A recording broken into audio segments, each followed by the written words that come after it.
And we appreciate you joining us in the chat. Kevin Moonlick, Trust Divine Mercy. 11, how are you? Project Blue Book, nice to see you. As we continue on here, scrolling on down. Video Game Player, nice to have you back. And who else we got? Rich Hilke's here, everyone. Rich Hilke. All right. Where are we here? I get so excited sometimes. Downshift. What's on the down low? Uncle Dale and his Power Stash are here. Remember, it's now October where we have the run to Halloween. If you see Uncle Dale in Austin, Texas, rub his Power Stash for the next 27 days of good luck. 27 days. Virgil, how you doing? Beelzebrad, nice to see you. And where are we here? Whit Helton, nice to have you back. And King Anthony, how are you? And Low Pro, nice to have you here, my friend. We got 20 seconds. Can I finish? That's the big question right now. Gorgeous Marie, Spaghetti Lee, good to see you. And I'm running out of time, and we made it. Whew. Alan Thomas is our guest tonight, everyone. Let's get ready to rock and roll. Get your horns up. It's time to kick off the week.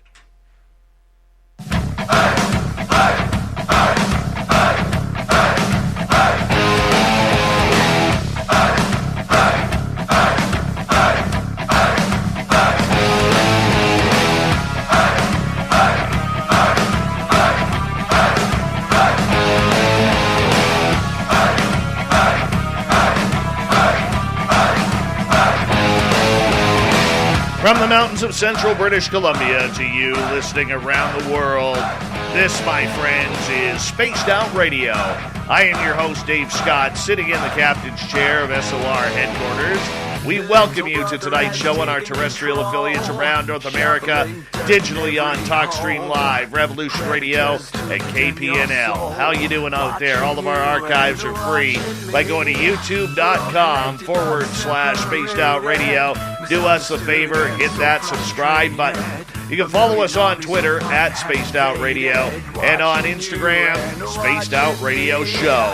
Our website is spacedoutradio.com, where we have a plethora of features for you, including rocking out to Bumblefoot and reading up on Captain Shirk's SOR Newswire. Tonight's show is brought to you by Chive Charities. Help make the world 10% happier by visiting Chive Charities today. You can find them on our website. Our good friend Alan Thomas is back tonight. We had him here a couple of months ago. Now, normally I usually like to take 5, 6, 8 months before I bring a guest back, but I was just so impressed with Alan's storytelling and the fun that we had on the air, the reaction from our audience in the chat rooms and online, that I said, screw it, we got to bring him back early. We definitely do, so that's what we're doing. Now, Alan is a Sasquatch investigator out of the beautiful state of California, but he's also had some paranormal experiences and is really into the UFOs. So we're going to run the gamut with Big Bad Alan tonight, and we bring him on in. Alan, how you doing, brother? Good to see you on Spaced Out Radio once again. I got you on mute. That's my fault. That's my fault, trying to do too much at once. How you doing, bud? Man, I'm doing great. How are you doing, Dave? I am doing fantastic, man, and I'll tell you, it's been a long week. It's going to be a long week for me this week, but that's okay. I'm just very excited to have you here kicking off the week. You know, I was looking at the schedule over the weekend, and you know, sometimes you look at the schedule and you're kind of like, oh man, like who do I got on Monday night? And then I looked and I was like, oh, this is the way I want to kick off a week. This is totally the way I want to kick off a week. So thank you. Oh, you're welcome. It's great to be back. And I enjoyed the first time so much, I'd like to be a regular maybe even. Well, you know what? We got to start doing more panels when it comes to cryptids, that's for sure. We definitely do, and I definitely want you there. And, of course, the hunky Nate Rudd from Washington State as well. You know, Nate used to bench press like 500 pounds. It looks like it. Yeah, and that was with just his pinky fingers. He was like this, you know. He was like that, but that's okay. That's okay. I'll tell you, though, I had a good week. Got some firewood, getting ready for winter. Got some firewood yesterday. I got some swag today. Oh, I want to give a quick shout-out, if you don't mind, to our good friend, our good friends at the Rattler, okay? Now, I got a lot of people out there who think I'm full of it when I say, hey, you're not on terrestrial radio. Oh, hell yes we are. Hell yes, Saga 960, KZFX, KZAX. We got the Rattler, WQEE. Well, Len over at the Rattler, Len Novin, can't wait to meet this guy. Apparently, he's just a party animal. And we're going to party it up in Vegas. He's coming to our SOR party when we finally get to it. But he puts out a nice post with the rundown of the nights and has us on the overnights out there on the Rattler 97.3 FM in Apache Junction, Arizona, which also bleeds into Phoenix, which gives us a massive, massive target audience for this show. So we are real thankful to Len giving us a shout-out tonight. So just had to get that going and had to get that out there. A big thank you to Len and Chuck and everybody who else takes a chance on us, man. I tell you, I would love to see more radio stations get as excited about having us on like the Rattler and all the other stations, Saga 960, man. It just makes it so much better.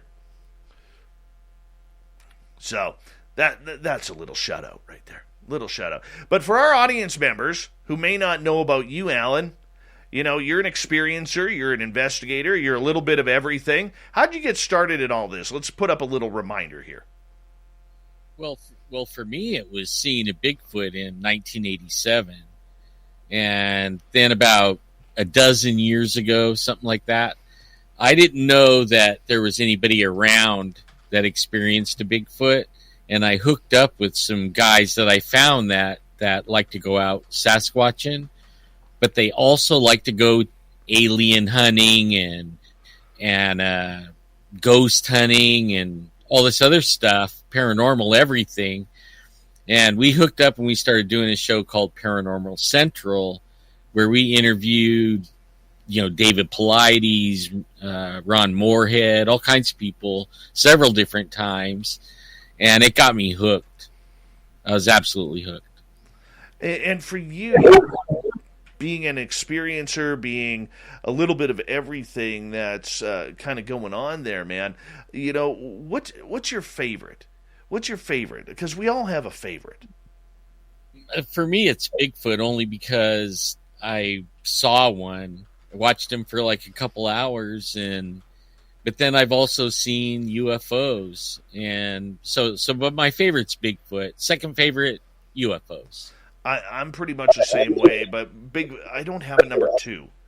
I don't have a number two whatsoever. I just love these topics. I love talking about them. I love hearing about people's experiences. When you hear people's experiences, today it seems like we are becoming very angry in this field, and we want that damn proof. We want that photo. We want that video.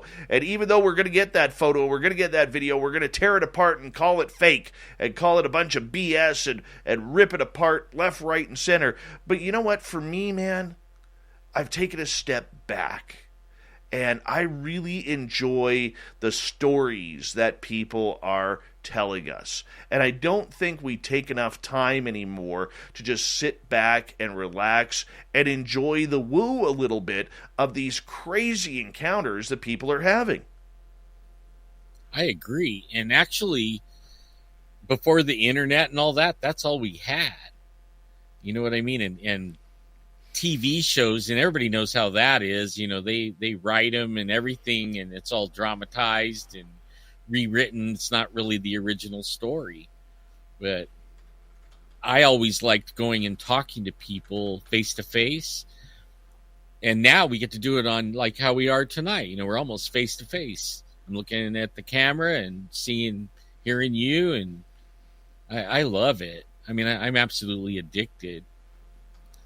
Well, you know what? I'm addicted too on it, dude. And do you have a favorite story of someone else's that you've interviewed over the years that just really stuck with you? Yeah. And it's actually a UFO one. Believe it or not, it's my favorite story that I ever heard. Tell me about it. Well, this one, they didn't see any aliens, and they were... it was a family flying in an airplane, and they lived in a house that had their own hangar and their own runway, like a little community like that. And they went somewhere, he didn't say where, but on their way home, a giant, he said, like mothership came up like really fast and just started pacing him like 50 feet off the wing. He said it was massive, huge, like a giant ship, like a cargo container, something like that big. Wow. And he said they were all looking out the window at it, and all of a sudden, you know, it had windows and everything, and I guess they could see like the little aliens looking out the windows. But all of a sudden, this big door opened, and all these UFOs started coming out of it, little ones, but they were still bigger than their airplane, and it surrounded their plane, and they were just tripping. You know, all the way around the plane had these UFOs all the way around it. The next thing they know, they're waking up at home, and the first thing they did was run out to see if their airplane, you know, was there. I mean, they're in bed, and they get out and they run out to the hangar, and their airplane's all put away just like how they would put it away, and they don't know what happened. To me, that's my favoriteest one, even though I have probably better ones, more exciting and everything. That to me amazes the what out of me. That, like, how did you go from 9,000 feet to at home in bed with your plane put away? I mean, that blows me away, dude. You know what? There's so many stories that we all have heard over the years. I think one of my favorite stories that I've ever heard on this show is about. It's not even paranormal. It's more about Nelson Dellis, who is he's a 4-time United States memory champion, and he has failed to summit Mount Everest 4 times now. His body will only let him get to within a couple hundred feet. And the stories of him where literally he's feeling great, he's on the run, and they're passing green boots, and they're passing all the dead bodies on the way up, and then all of a sudden he gets hit, man, where like he starts getting the black tunnel vision, and he can barely breathe. He's starting to cough up blood and all of this, and he had to fight for his life to come all the way back down. I mean, that's as surreal as it gets. I mean, on the woo side of things, I mean, we hear so many beautiful stories about this, but probably the eeriest one comes from a lady we had on a few years ago named Karina Sables.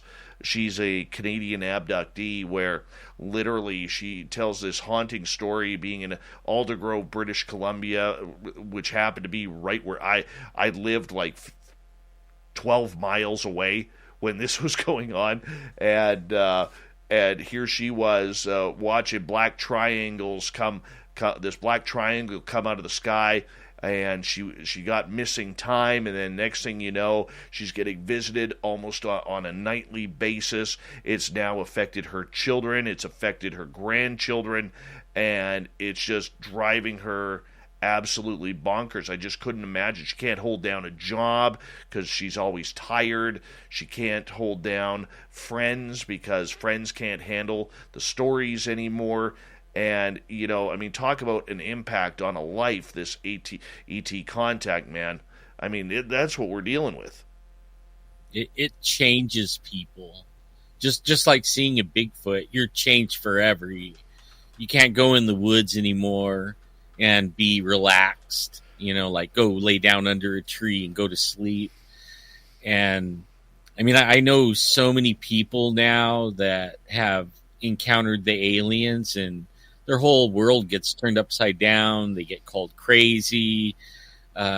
Even they freak out. They got to be home before dark. All kinds of weirdness, they're afraid of. Like, they don't go outside. Even though it doesn't help, these things come in their room with them. And I mean, and you know what I found is the aliens actually like attach to families, and they might skip over a generation, but they always will be around that family. Almost like demons. Demons do the same thing. Yeah, I noticed that.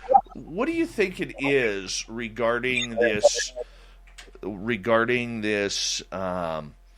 commonality, this family lineage? What do you think's causing that?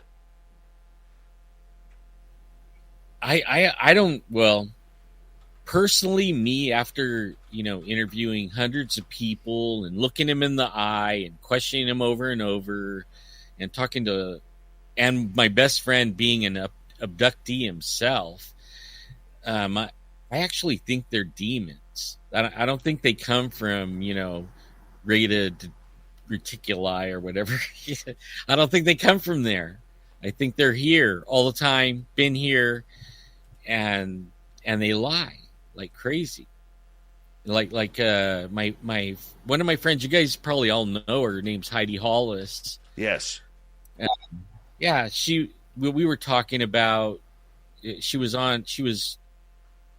do the UFO section of our show, and she was telling us one time off camera, how we sit around and chat off camera, and she actually was channeling aliens. That's how I even found out about her. Like, as soon as the internet came on, I was searching aliens, and I came across Heidi and the Hat Man and aliens, but she was channeling aliens.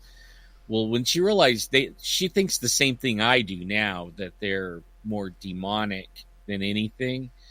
But they came into her house, and she heard them in there, and this is after she quit channeling them. And she went in, and there was like 5 of these little weirdo dudes, in her living room, and she started freaking out on them and telling them they had to get out. And one of them was picking up a picture of her nephew off the table or a bookshelf, and he was looking at it, and she ran over there and took it from him and punched him to the ground, right? Punched this alien right to the ground. And when he fell, he turned into her nephew, of the age the nephew was, and was saying, don't hit me, sounding just like her nephew. And then, she knew that it wasn't really her nephew, even though it would have, she said it could have made her think it was her nephew. It was that good. But only the picture, he was 12 years old, and really he was 32. So he turned into the 12-year-old nephew and fell on the ground like, don't hit me. And she chased him out of her apartment. And, that, I don't know why they want to follow certain families. Maybe somebody did something, or I think once you get it's almost like the Bigfoot thing. You have an encounter, and then after that, you're like prone to have more encounters with them. And it's the same with the aliens. You have an encounter or an abduction, and then after that, they come for you. And a lot of times I find out, like, you don't even know you were abducted. They wipe your memory, and you might have been abducted 1,000,000 times and you don't even know it. You go to bed, you go to sleep, you're abducted all night, you don't know, and then you wake up in the morning. And then sometimes you're awake when they abduct you. You go through the wall, and you remember some bits and pieces, and then you're waking up. And that's almost the story for almost every alien abduction. Unless you wake up on the table. I know I have some stories of that, but... Oh, it happened to me, dude. It happened to me. What, dude? Yeah, man. It happened. It happened to me. I'm trying to get rid of, just for our audience here, I'm trying to get rid of this echo that's going on here, and it's annoying me in my headphones, and I'm trying to work with it. And I got Chuck, our audio guy, he's working on it from his end, and we're trying to figure it out right now. So just bear with me on it here. Like that, hearing myself right there. So I know if I turn down this pot, I'm not going to hear it. But the main thing is, with these abductions that are going on, when you have them, when you're hearing people talk about these abductions and what they're going through, what's some of the stories you're hearing? Well, I got one where it was a family and they contacted us, and they were being abducted, but it was one of the ones where they didn't remember very much. And one night the girl was coming home, and it looked like a 747 was coming in and was going to crash into their house. So she ran in the house, got everybody up, and they ran out. The dad was in his underwear, and they're running down this really busy road. Their dog got ran over in the process. And when they looked back after running a ways, they looked back and the plane didn't hit their house. There was no plane. There wasn't anything. So they went back and they called us and we interviewed them. And that they started getting abducted from there. And we went out and interviewed them again. They were telling us about, floating through the ceiling and some of the things that would happen on the table, like what you're talking about. And they moved in. They were out in the country. They moved into the city. And they called us again. And this time they were saying that the aliens came in. They kept coming in. And they weren't abducting them, but they wanted their wand back. They had a name for it, but it was like a wand. And every night they would be in there. Where's our wand? One of you took it. You took this tool, and nobody would say anything. And so they every night and all night long. And then one night the alien there was a taller alien. And he was like the boss of all the aliens that were there. And he said, look, he started threatening them with their life. Like, if you don't give us this back, we're going to, they're going to do something to the family, to all of them. And they're going to start with the mom. And the little kid, the little one, he was 8 years old. He ran in his room and he came back with that wand thing. And they immediately took it from him and left. And then they thought that was it. But they still were getting abducted. And finally they moved out of town, and I haven't heard from them since. But I hear, I don't know. To me, it's at first I was like, I seen UFOs, but I never heard anything like some of these stories, of like they have things in him, like my buddy Adolf, he has an implant in his nose up here. All kinds of horror stories coming from inside the UFO, that they do to him. Really a trip. It is a trip. So when you kind of look at everything with the stories that we're hearing and what we're seeing in ufology today, what do you think is going on? What's the story that you believe? I believe that they're here not to be nice to us or anything like that. And I'm not really sure because they lie. Like they tell people stuff and show them things, and then they change their story. Like way back, like I have interviewed some people that were abducted way back like the 50s, and one of them is he was burned. The light shined through the window and it burned him, and he didn't even know it. And he was a cop, and when he got back to the and what's weird is my dad was a cop and worked with him, but he was burned halfway, and they told him that they were from a planet not far away. Now he's still having the problems. He's an old guy, retired. His son is actually a rocket scientist, a real rocket scientist. Hold that thought. hold that thought. We're going to go to break here on Spaced Out Radio. Alan Thomas. We're sharing weird stories of ghosts, UFOs, aliens, cryptids all night long. We're in for a fun one tonight on Spaced Out Radio, so stay tuned.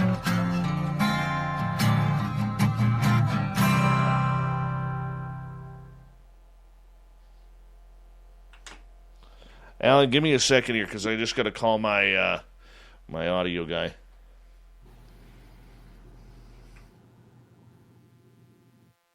How much time do I got? We have 5 minutes. Okay, I'll be right back. All right? Yeah. Hey, Chuck, how you doing?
I'm on mute.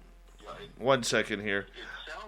I'm just muted here, audience, talking to my audio guy, so please bear with me.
Like, for instance, I'm potted up here.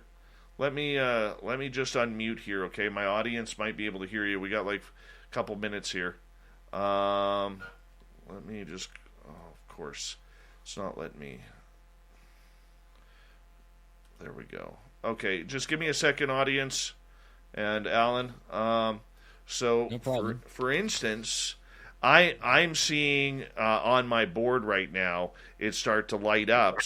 So like right there, where it's starting to get a little bit of echo feed going on.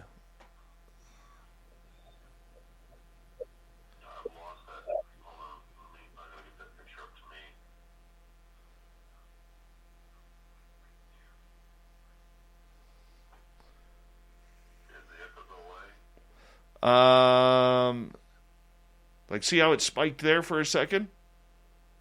Yeah, but you don't hear it anymore? No, I'm not hearing it. No. Okay. We got minute 21. Okay, what is channel 1 again? Channel 1 is would be the computer, so StreamYard.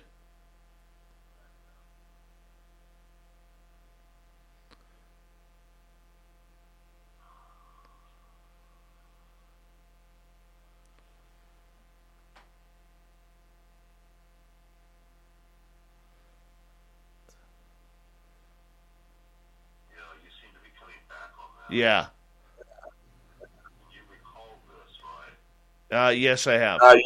Like there, that came back really hot through. We got about 30 seconds. Okay, well, you're going to deliver this for now. Maybe pot it down a little bit. He's Okay. pretty loud. Okay. I'll we'll work on it maybe tomorrow. Okay. Okay. Bye.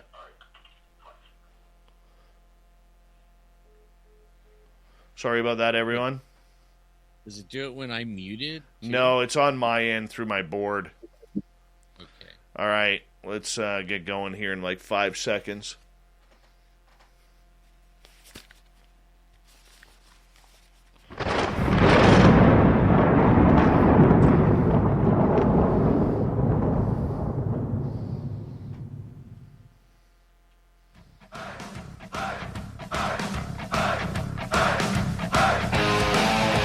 Second half hour of Spaced Out Radio is now underway.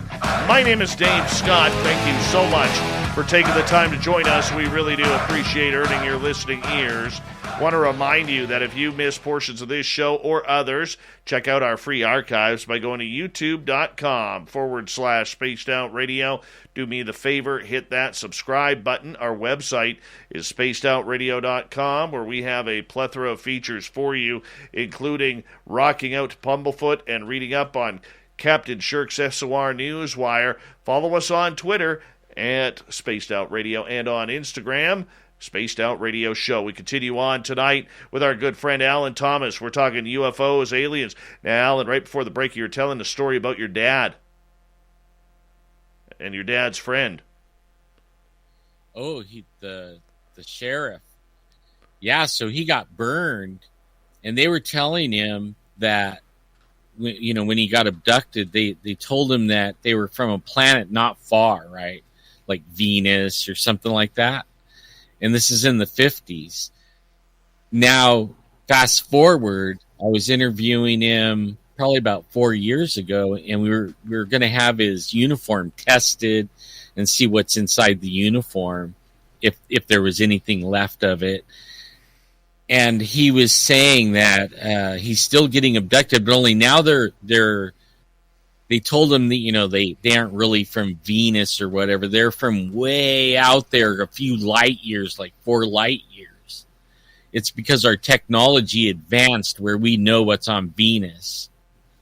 So they had to change it now to where it's real far, And I've heard that before on other people, and I started thinking, wait a minute, their story keeps changing on where they're at, and now it's real far out there. I don't think they're from way far out there. I think they've been here. They're stuck here, maybe like the demons, stuck on the earth. That's a pretty negative profile you have going on to them aliens, though, buddy. I mean, that they're demons, that they're evil, that they're liars and everything. How did you come to that conclusion for yourself? By talking to lots of people that get abducted, and they find out, like, they get shown things, and then what they get shown doesn't happen. Just that they get told a lot of different things, and then they find out it was not true. And I haven't heard them tell the truth yet, far as I know. Everyone, I mean, they never talk to me, but the people are finding out they don't tell the truth. And now they don't know each other, and they're all saying the same thing. They don't tell the truth. And then it makes me, what is the truth? Like, even with the Bigfoots, what is the truth? With the demons, what is the truth? What is the truth? We don't know the truth. So as long as they're telling the truth, they're not cool to me. Well, I mean, but you're only hearing people's stories. You don't know whether or not that's accurate or not, though. At first you don't, but after you talk to, 30 or 40 people in different places in the state, different cities and everything, and they all are talking about the same thing, basically saying the same thing, you start forming an opinion. And actually, like, every time I think I know, what's going on, I find out I don't know anything. So now I'm totally wide open on it. My opinion could change again, even from what I'm saying right now.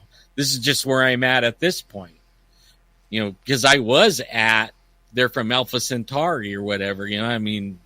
I was going with the flow, and now I'm still going with the flow, kinda, that they don't tell the truth. Man, do you feel ripped off a little bit by that, or what? No, it just makes me want to know more. It keeps me on the trail and holding their feet to the fire, anyways. like they better not run into me, because I'm going to be full of questions and stuff like that. I want to know what's the truth, and I think our government knows, or multiple governments in the world know, and they're not telling the truth. Everybody's like covering up the truth for some reason, and I don't know why. I wish I knew.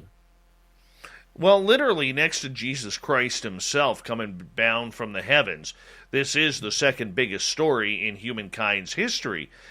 So obviously, if we take Roswell for what it was, there's a lot of different technologies and secrets that there are people probably who feel that many of us are not in the know of what is going on, and they don't want us to know, whether it's due to the technology advances or anything along those lines. So my question to you regarding all of this is how do we really know what is going on when we can't even figure out what is going on with everyday stuff around here? Man, that's a good question. It really is. I have a feeling, though, that the truth isn't far away. You get that feeling, that everything is going to be like busted wide open here pretty quick. Like the United States government came out and said, we have alien craft. And then that's the last thing you heard for a little while. Then all of a sudden they come out with these videos, right? Showing them Tic Tacs or whatever. And they know something, but are they really telling us anything yet besides that? No. I'm waiting for the rest of the story, just like everybody else, I guess. Oh, I know that, man. But, I just don't know what is actually out there, what is holding on, what is happening with this entire scenario. Look, if you follow UFO Twitter and you follow the game that's being played and the numerous narratives that are going on out there, the only thing that it's going to do is give you a migraine. And I come down to it, Alan, and I honestly believe this, and I've been talking to some people deep in this scenario here recently about this. I really do believe the answer is with the experiencers. I do not believe the answer is with the government. How do you feel about that?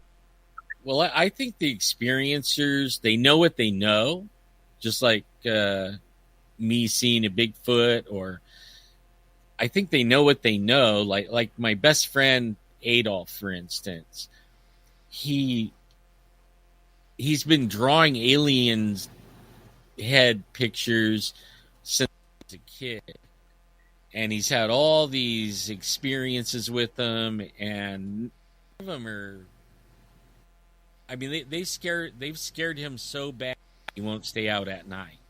I barely talked him into camping at one of the abduction places recently. So hopefully next summer we're going to go camping at one at Courtright Lake. But he won't even stay outside at his house at night. He's totally afraid of them. And that's almost goes across the gamut of, I have met a few people that believe they're benevolent, like they're they have a name for them. They look like us and all that. But they have some kind of breeding program or DNA thing going on. But since I don't trust any of them, because I just don't. I'm not going to trust anything until I can see it or touch it or feel it or read it or experience it, I'm having a hard time with believing anything anymore, like except for what I see and get lots of stories on, and they tell me the same thing. But I'm not afraid of them like they are yet. Yeah. Have you had any encounters personally?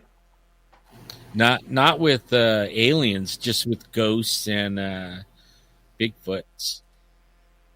The Bigfoots, I've had about 7, and the aliens a handful, probably about 10.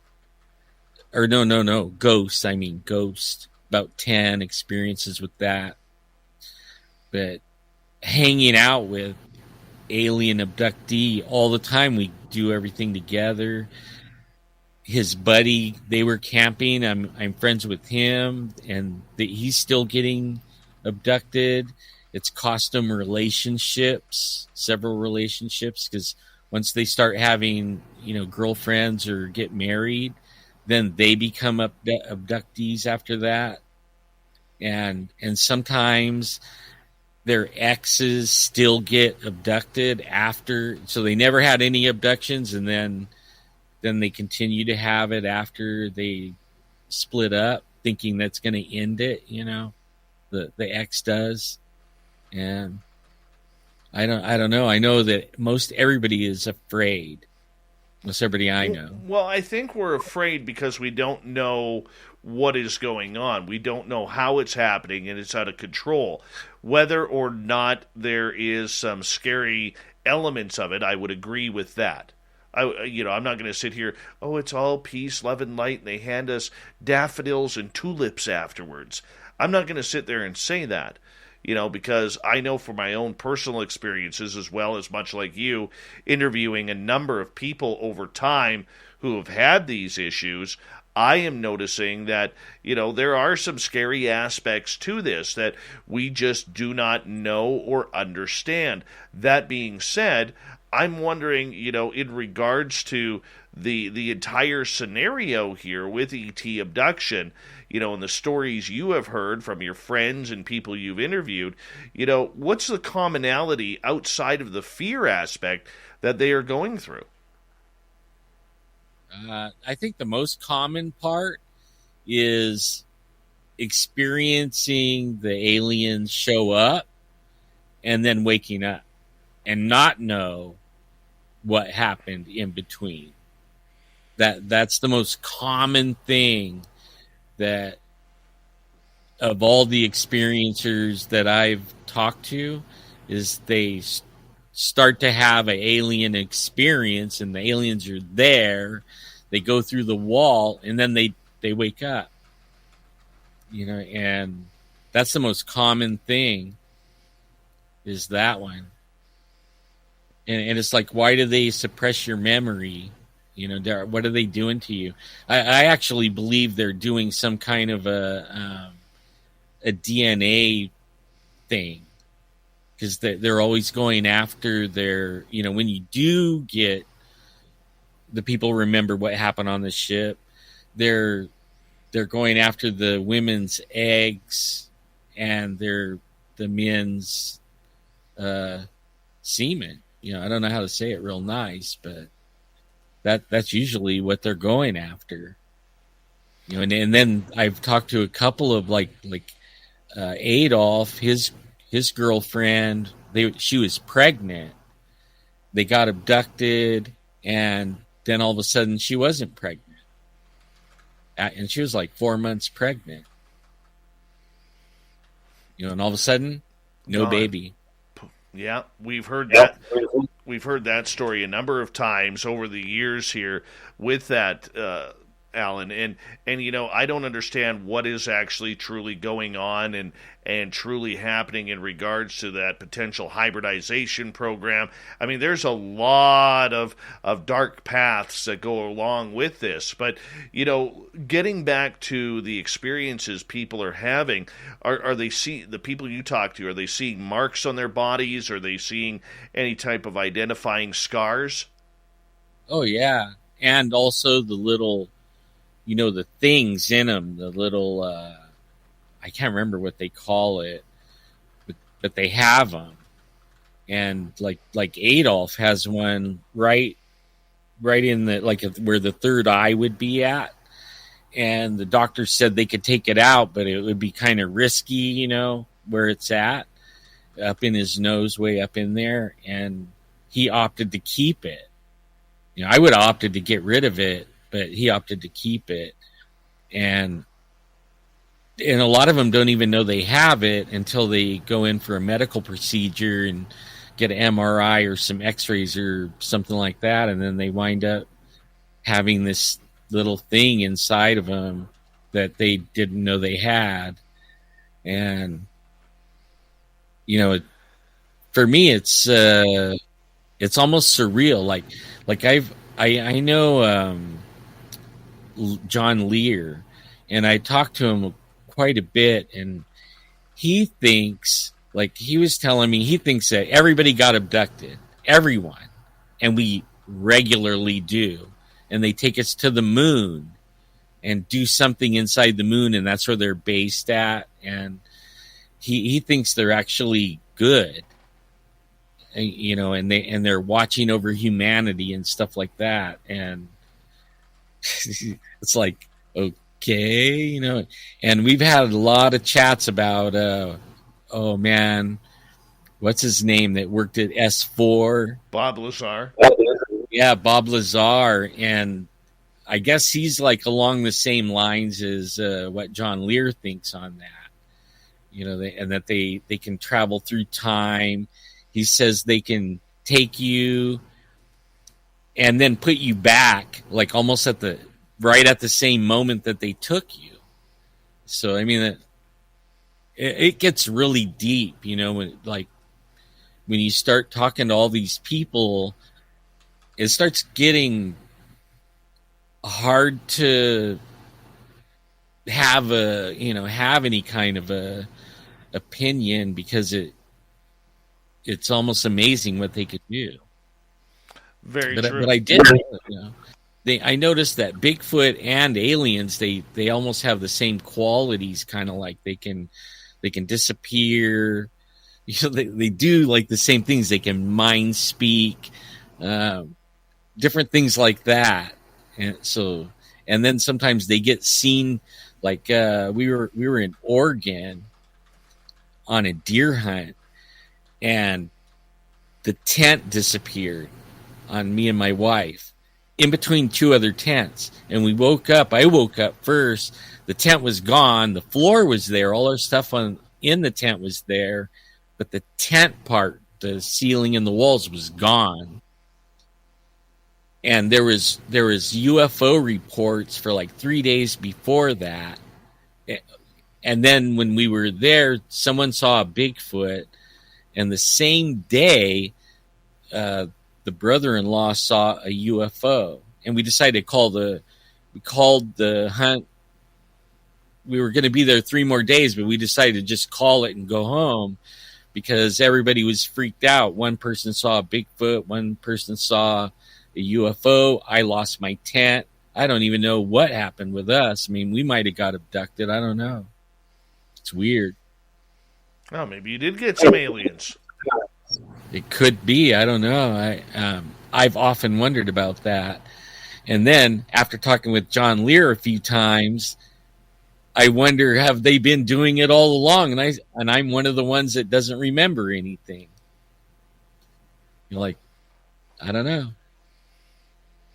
We've got about 5 minutes here to go before we got to go to break at the top of the hour. Alan Thomas is our guest tonight on Spaced Out Radio. We're going to continue with the UFO talk until the top of the hour. We'll get into some paranormal stuff at the second hour of the show. But for you, what's the biggest secret of all of this that you want to know? What's itching you? I really want to know what the truth is. Like, are they really from other planets, or are they just living in another dimension right here? I just want to know the truth, the truth. Do they time travel? Like I have some friends that we interviewed that they time traveled, that we have the technology to time travel. And one of them is my good friends. I talk to him all the time. And I mean, they were time traveling since they were kids. He was saying he went to the Mars with Obama. Who's that? And Mishago? No, it's William Stillings. William In fact, Stillings. Okay. I just talked to him the other day, and he was telling me we got to get him on the air. I might be able to get him for you. He just called me this morning, but he said he was having problems with his Bluetooth and hung up. You just opened up a whole can of woo there with Project Pegasus. Yeah, that's the one. Yeah. So okay, Pegasus. For our audience, explain Project Pegasus and the entire Mars jump rooms and everything. Well, do I have enough time? Well, I'll carry it over, man, if I have to. We got 3 minutes. Let's start it. Well, how they started his dad was in the Navy and an officer in the Navy, and brought him in because the tunnel that they ran through was too small for humans, for adult humans, and the adults would like stand up or something, and they would shave the top of their head off, and they would die, or something would happen, and their feet would go through, and they would chop their feet off. So they were using children like Basiago and William Stillings and Obama, and so they could go in different countries, from one to another one, or they could go to different planets. And the question I ask all the time is, okay, so you go back in time, say, and you wind up over there, how do you get back, really? And he said, all of a sudden you just start disappearing, and then you wind up back where you started at, like on a timer. And it was like, whoa, that's a trip. And he actually still wants to go to Mars still, but I think he got passed over for that one, the Mars thing. Yeah, that's what they were doing, time traveling. When was he doing this? It was when he was a kid, so I don't know how old he is now, probably in his 40s or maybe 50. So he was probably started out at 12 years old. And same with Basiago. That's how they all met. And actually, Basiago, Stillings, and another one, they were trying to get Obama, when he was president, to tell the truth, right? To come out with it that he was a time traveler. And he wouldn't do it. He acted like they were totally crazy. He didn't know him. It made him really mad that he wouldn't talk about it. And he said he wasn't Obama then. He was a different name. Barry Soetoro. Sotelo or Totoro. Yeah, that was it. Yeah. Yeah. Man, you know a lot about this stuff. Oh, I love this case.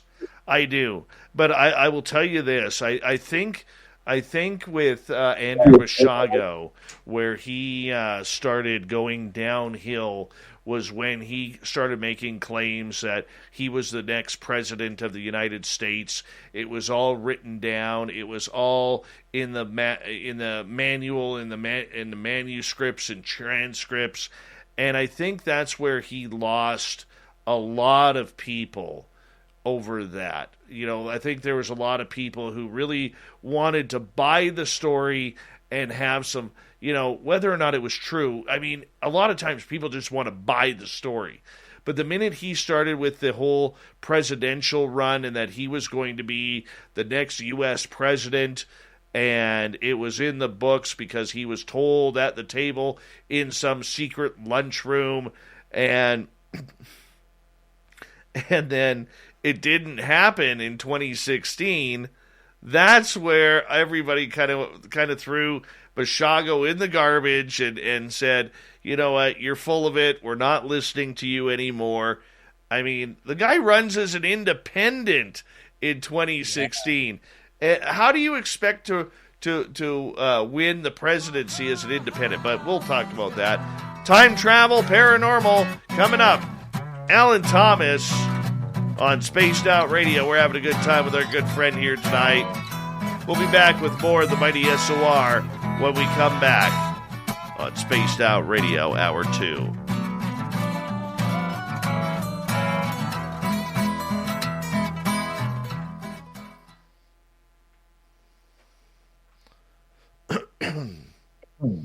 All right, we're clear.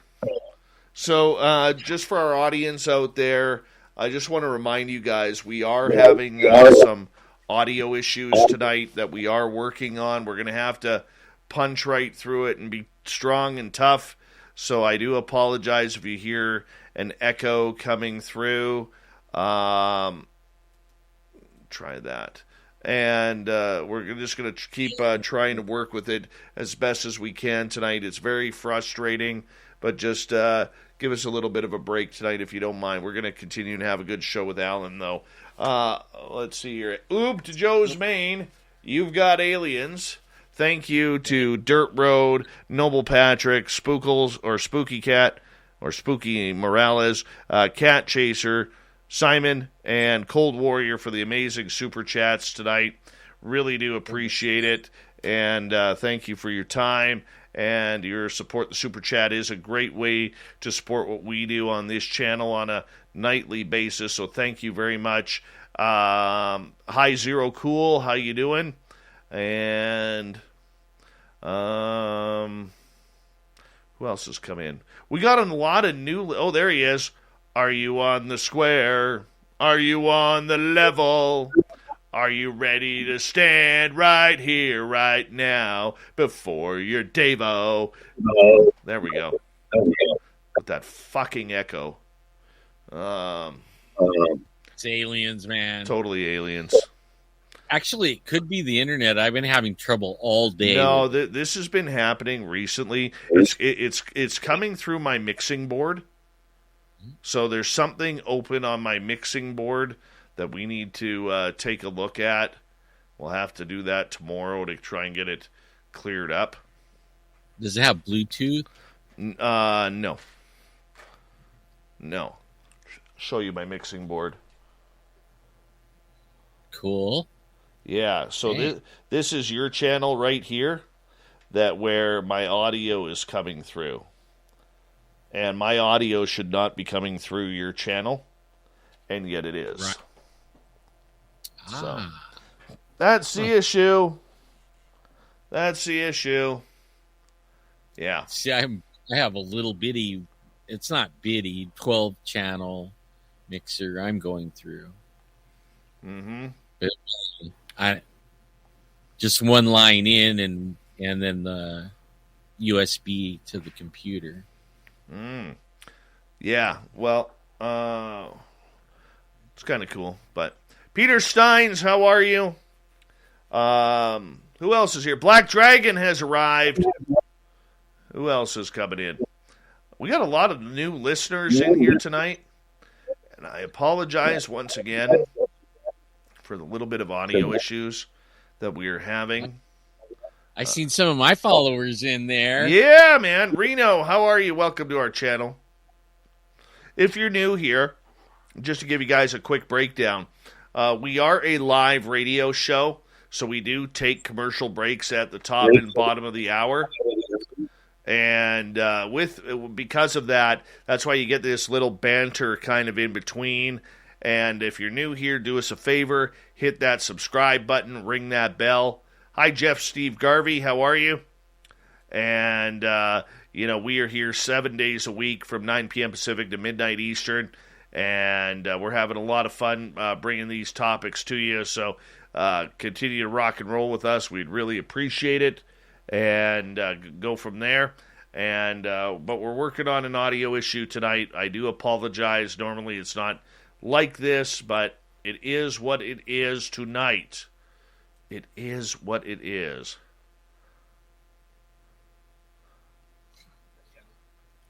Sorry about that. Oh, that's all right. Gotta set my wife up real quick with something. She's gonna make me a coffee. Nice.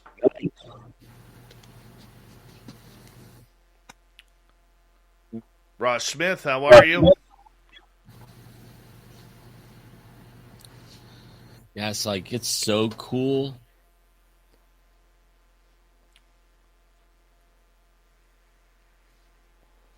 Maybe you could see my mixer. Oh, there you go. Yeah. Now we're getting real.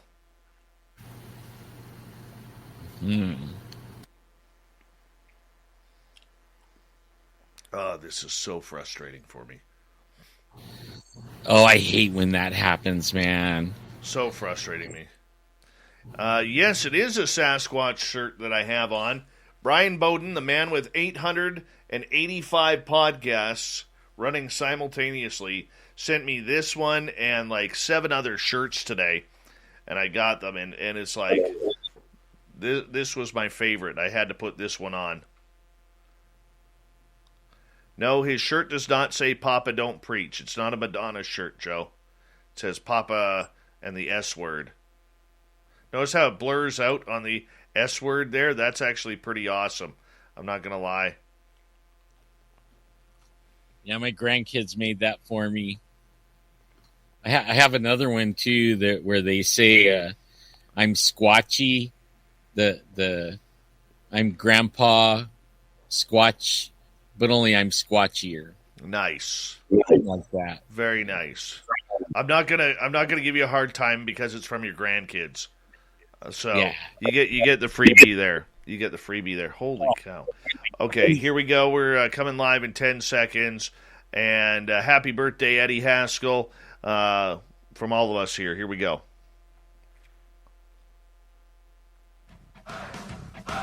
You're listening to Spaced Out Radio with Dave Scott. Follow Dave on Twitter at Spaced Out Radio and on Facebook, Spaced Out Radio Show. Here we go with hour number 2 of Spaced Out Radio tonight. My name is Dave Scott. Thank you so much for taking the time to join us. We really do appreciate earning your listening ears wherever you are on this beautiful planet we call Earth. Hi to everyone listening in on our terrestrial affiliates around North America and digitally on TalkStream Live, Revolution Radio, and KPNL. All of our archives are free by going to youtube.com/Spaced Out Radio. Do me the favor, hit that subscribe button. The Desert Clam has set the password for tonight in the SOR Space Travelers Club. Imbrute. Imbrute is your password. Use it wisely, Space Travelers, as the Clam sets the password each and every night right here on Spaced Out Radio. Our website is spacedoutradio.com. We have a plethora of features for you, including rocking out to Bumblefoot and reading up on Captain Shirk's SOR Newswire. Follow us on Twitter at Spaced Out Radio and on Instagram, Spaced Out Radio Show. We continue on tonight with Alan Thomas. He's a podcaster, researcher, investigator, and you know what? Pretty proud dad and grandpa, too. Hanging on out with us, talking all things weird and strange. We're going to get into some paranormal here because you've had some wicked paranormal experiences over the years as well. A lot of them. I actually had ghost things way before Bigfoot. Wow, thank you. Look at that. His yeah. wife brings him a nice coffee for the studio there. A little bit of cream in there. Probably a couple teaspoons of sugar. Oh, yeah. How did you know, man? You're psychic. You are a double-double kind of guy, man. Yep. So tell us about your first paranormal experience. My very first one, I worked at a mall, and I was security, and they gave me the 4 to midnight shift. It was like 4 to midnight, midnight to 8, and then 10 a.m. to 6 p.m. That was my schedule for like 2 years. I didn't know if I was sleeping. I didn't know if I was, I didn't know what I was doing because I had such a weird schedule. But on one of the nights after the mall closed, they had a little truck and I could drive around in the parking lot. And I was out there just having a good old time driving around in this empty parking lot, huge parking lot. And there was some maintenance guys inside vacuuming. And one of them gets on the radio and he starts telling me to knock it off, quit doing something, and I was laughing at him and making fun of him, and he kept saying, man, knock it off. Like, it is not funny. You're not funny, So I thought I would sneak in there and see where he is and what's going on and try to find out really why he's getting so upset with me on the radio. And I was messing with him really hardcore. And when I went into the mall, I went into the center part of the mall, like the main entrance, I guess. And they have these big, like Macy's on one side and big box, store on the other side, J.C. Penney's or something like that. And I could see that he was all the way down by the Macy's, vacuuming way down there. And I had just locked all the doors to that, but I didn't see him. He must have been just almost to the doors, like 20 minutes ago. So I don't want to scare him. He's got his headphones on, listening to music, and I'm walking down there, and I start following the electric cord to him, and I get down there, and I don't really want to scare him too bad, so I kind of didn't walk right up on him and tap his shoulder because I think he would have died or something. So I made a big circle around him and got in front of him. As soon as he see me, he ripped off his little earphones and he started yelling at me, like, man, dude, you're scaring me. Like, you got to quit doing this, man. I mean, like, you got to stop. I'm like, stop doing what? And he's telling me, you know what you're doing, and we're standing right over his vacuum. It's still running, right? It has like a drive thing on it. So it could sit there and just spin, but he could also push a button and make it go, like self-propelled. And we're sitting there, all of a sudden it shuts off, and he looks at me, and his eyes get really big, and he's like, looking at me, he says, like, that's what you were doing. I'm like, oh. I go, well, I didn't do it.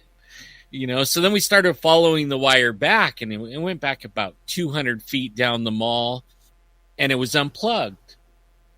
It was like, whoa, I told him, well, maybe it was just ready to fall out. You were at the end of it, So we walked back to the vacuum. We didn't plug it back in. We just walked back to the vacuum, and we're standing there, and now he's freaking out because I didn't do it. And he said that it happened like 15 times that it would be unplugged, and he'd have to go all the way back and plug it in.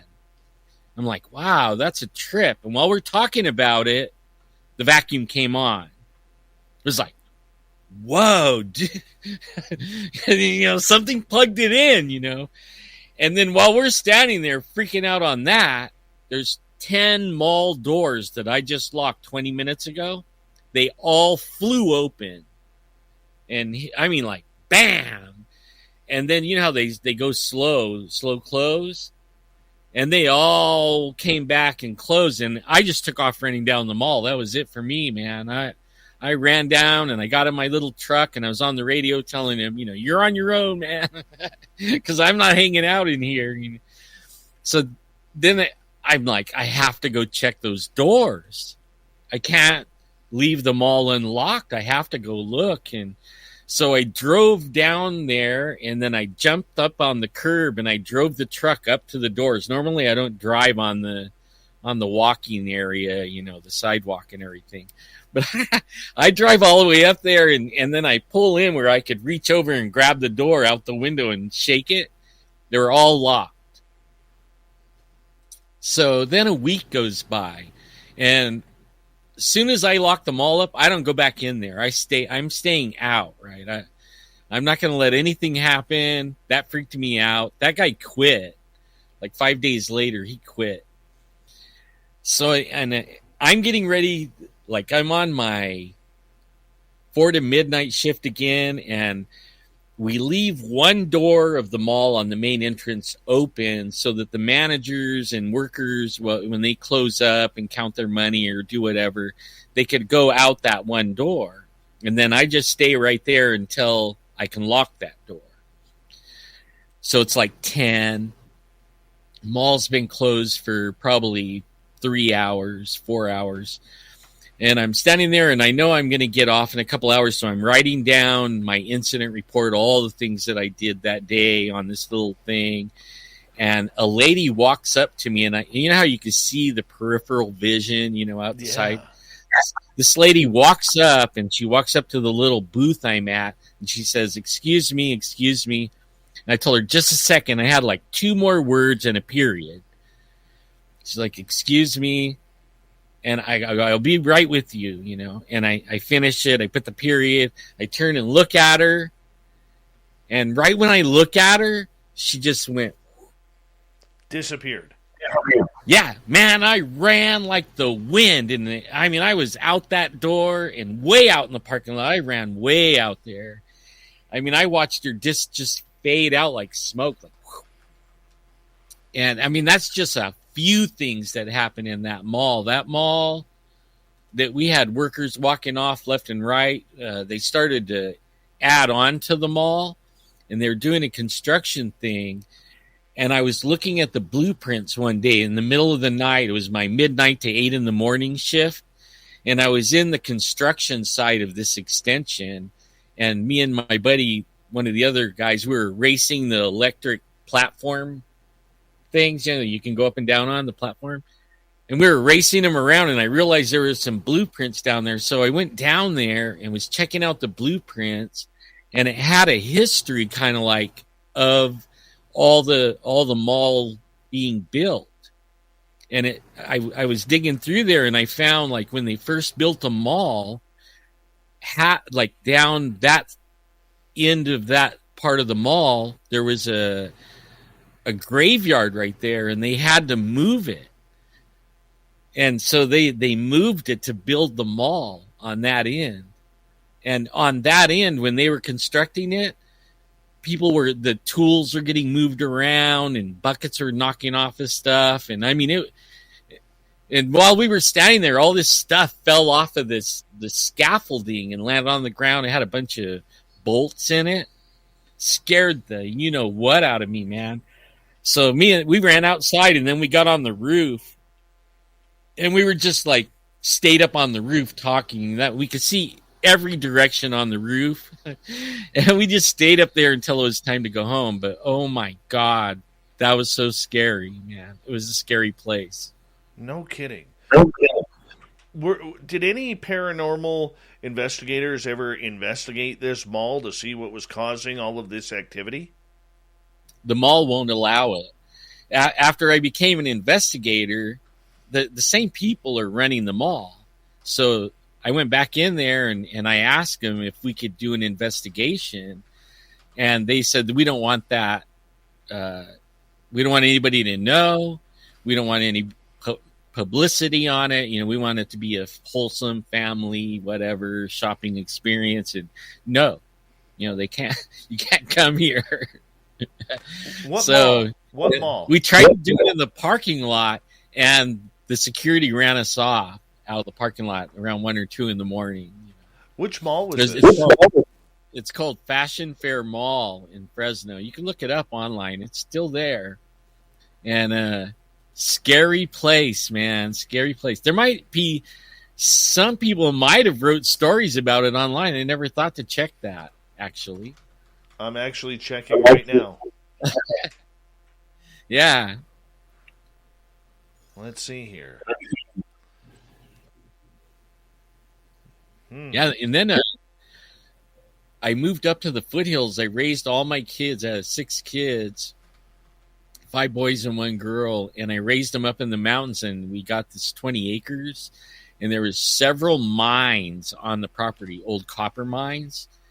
And my kids, I never experienced anything, but my kids and my wife, they would say something thump them on the head. They said they saw people peeking from behind the dressers, and little people running around on this ranch. And I never experienced anything at that place, but all my family did. Do you think that paranormal investigation is ever going to solve the life after death scenario? It might, because I've also, I don't know if I shared this last time, but I also died. And that's why I don't have the ranch anymore. The doctors were doing an angiogram, and they accidentally blocked the femoral artery after doing where they put the catheter in. And 8 days later, I was losing my leg, and my right leg. And I went in there, and when they realized what happened, they immediately rushed me to surgery. And they're telling me that I might not have a right leg when I come out of it. And at one point, I don't know how or anything. I woke up in a valley, and it was golden, like wheat, golden wheat, and it had these big, huge oak trees, and there was no shadows under the oak trees. That was one of the first things I noticed, was there was no shadow. I didn't have a shadow. I mean, it was weird, and it was there was colors that I can't describe, and music and stuff like that all around. So this is your near-death experience that you've had. Yeah, and then I'm standing in this valley looking around, and then off in the distance, there's these beautiful snow-covered mountains, and I'm a mountain guy, right? I grew up in Yosemite and raised my kids in the mountains, and I still go to the mountains, like that video I showed you earlier, and it's in the mountains. And so I'm looking at the mountains, and I think to myself, man, if I ever get back here, wherever this is, I'm going to go check out those mountains. As soon as I thought that, I was in the mountains. And I was standing there looking at these beautiful forests. And, when you're in the forest, it has a smell that I love. The smell of the pine trees and the forest and the ferns and everything. I mean, it just makes this really beautiful smell. Well, where this forest it was off the hook. I'm standing there going, I'm taking it in. I'm like, man, I never smelt anything so great. This is the best forest I ever smelled in my life. And I started doing like a turn, all the way around. I'm going to do a 360 and just take this whole forest in, and I'm taking these deep breaths and everything. And as I get 180, I realize I'm overlooking the valley that I was just in. And I could see the whole valley. And all of a sudden, the thought occurred to me that what if I was supposed to meet someone? And here I am all the way up in the mountains. And what if I was supposed to meet someone? Like, that freaked me out. Like, oh, no, I'm missing something. I missed something. So I thought to myself, oh, man, I should have never, left. As soon as I thought that, I was standing back in the valley, and there was these two light beings standing there, and they were pure light. Like, if it would have been my real body, this body, it would have burned my eyes out. They were so bright white. And I realized if I could go, if I squinted my eyes, I could actually tell it was two guys in like Roman kind of looking clothes. And with they had a sash, and this part, it was like a white robe, but it only went down to like their knees, and they had a big leather belt, and they were talking to me in their mind. One of them tells me, mind speak, right? He tells me, are you done? And I'm like, in my mind, I'm like, what? I don't even know where I am. This is all these thoughts are going through my mind. Like, am I done? Like, what kind of question is that? Like, am I done? Like, I don't even know where I am. I don't know how I got here. I have no idea, And then he says it again, like, are you done? I'm like, I didn't answer him, right? I didn't know what to say. Like, I don't know. I have no idea if I'm done. Like, I don't know what you mean by am I done? And before I could even like say anything, I was going to speak with my mouth instead of thinking it. I didn't know they could read my thoughts. It never occurred to me. And all of a sudden he says, "What about your wife and your kids?" It was like, oh, And then I started thinking about my wife and kids, and I could actually see where they were and what they were doing right then. I could see right where they were, all of them. And I was like, whoa, like really blown away.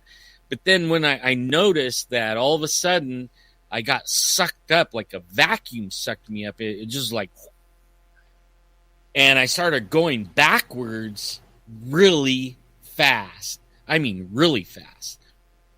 And I slammed into my body. It was like, boom, like that. And then I opened up my eyes, and the doctor's face was in front of me, but his face was upside down to mine. Like his eyes are here and his mouth is there. And he's like, stay with us, like that. And then I just crashed out again. And then I woke up in recovery room, and they're standing there like, oh, good, you're waking up, And he started telling me I died twice. They had this little thing with a button. He goes, you could push this every 6 minutes for pain, but not yet.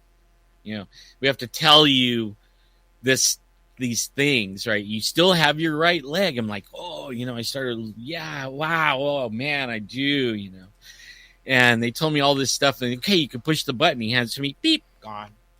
And then I don't know how many days I remember waking up, and it would be different times. There would be different people in there in the hospital room, and I wake up, and I beep, gone again. And I don't know how long I did that, right? I don't know how long. But that's my story, that I know that someday we're all going to know, right? And when we die, we'll know for sure. I think when we die, we will know. Because we don't die. I got to tell you, man, out of all the experiences that I have had of the weird and strange, the one thing that I haven't had is a near-death experience. And I am very, very thankful of that. And I think it's because I have an absolute God-fearing fear, no pun intended, of death. I do. Now, I have had interactions twice with the angel of death. But I will tell you, man, I'm not ready. I'm not ready for that at all. I kind of like this living thing, Yeah, but only you're not dead, man. I mean, you don't die.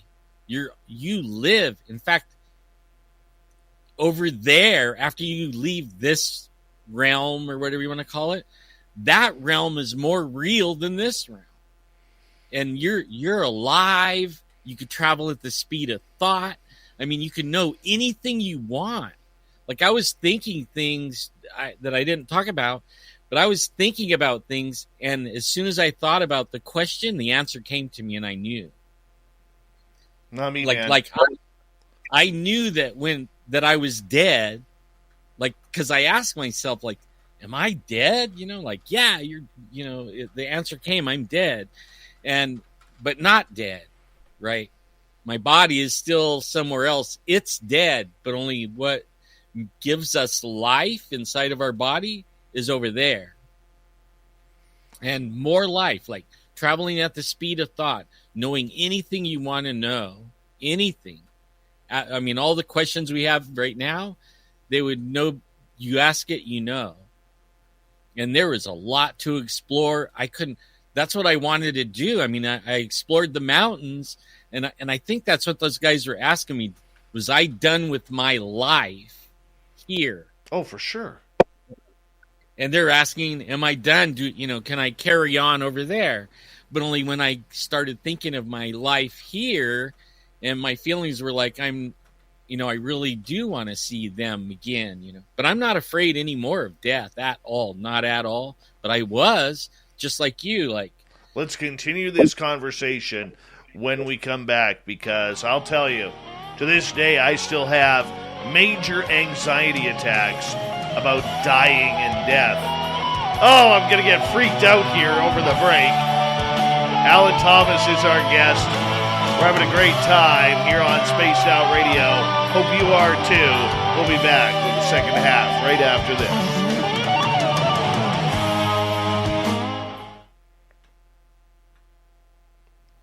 Scaring the shit out of me here, dude. Hey, it's October. No, no, I'm just kidding. I didn't mean to. Oh, that's all right. We'll go down the road, man. There's nothing to be scared of, really. Nothing. I've talked to a lot. Now, I seek out people that have near-death experiences now, and I've probably read 1,200 near-death experiences, and I've talked to probably a dozen people that had near-death experiences. And some of them, like, have a car accident or they die in a hospital after a car accident, and they're laying there and they're barely alive. And then all of a sudden they just sit up and they go to the light, and then they're, no pain, no suffering. They love it. I mean, some of them don't want to come back, and they're told they got to come back. Nobody told me. They just asked me. And I think they were asking me. I got to get my friend Daryl on the show. He actually had a near-death experience from a brain aneurysm about 20 years ago, and he actually can recall his judgment. Wow! Oh my God! Yeah, that would be a trip, dude. Yeah, dude. It's the most incredible story that I have ever heard. Like it brings me to tears. Just when he tells it. Because he's a religious guy now, okay? Me too. And he is very, very, like when he gets into his judgment, it was pretty, like, I don't even know how to explain it. I don't even know how to I could not do that story justice. Well, one of the things I thought about was I was worried about that. Like I heard about getting judged and all that stuff, and it all depended on if I was going to stay or go, right? If I was going to go through that. But I did find out that all the things that we think are important is not important over there. Right. The only thing that's important over there is how you treat people and how your heart is, right? Like where your heart is. And that is what mattered, The weird part for him was he said the judgment was like being in a courtroom where he looked over to his left and literally he was staring at Satan. And he looked to his right, and Jesus was beside him. And he said he never saw God.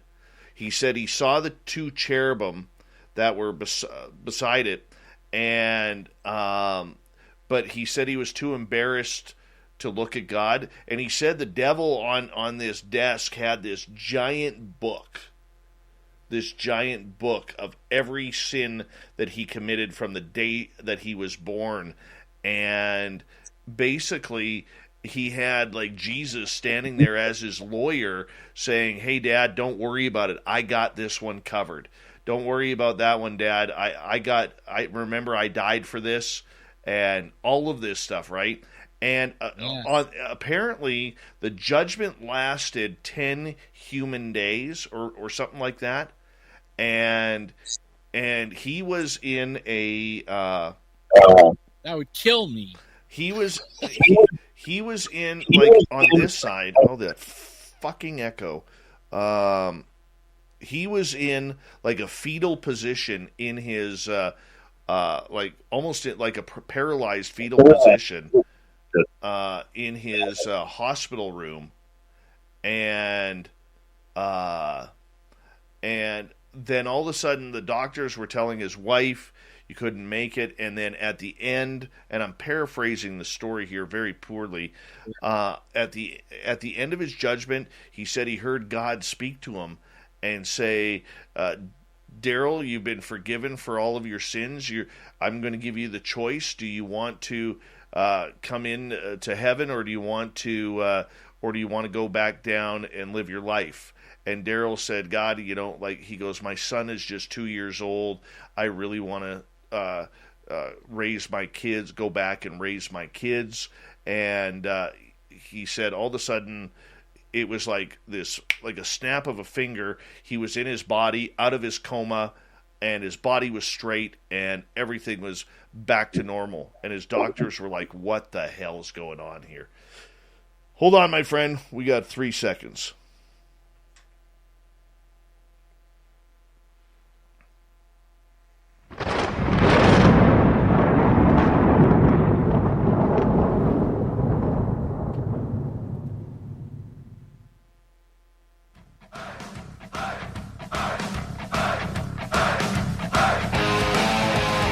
We pass the halfway point of Spaced Out Radio tonight.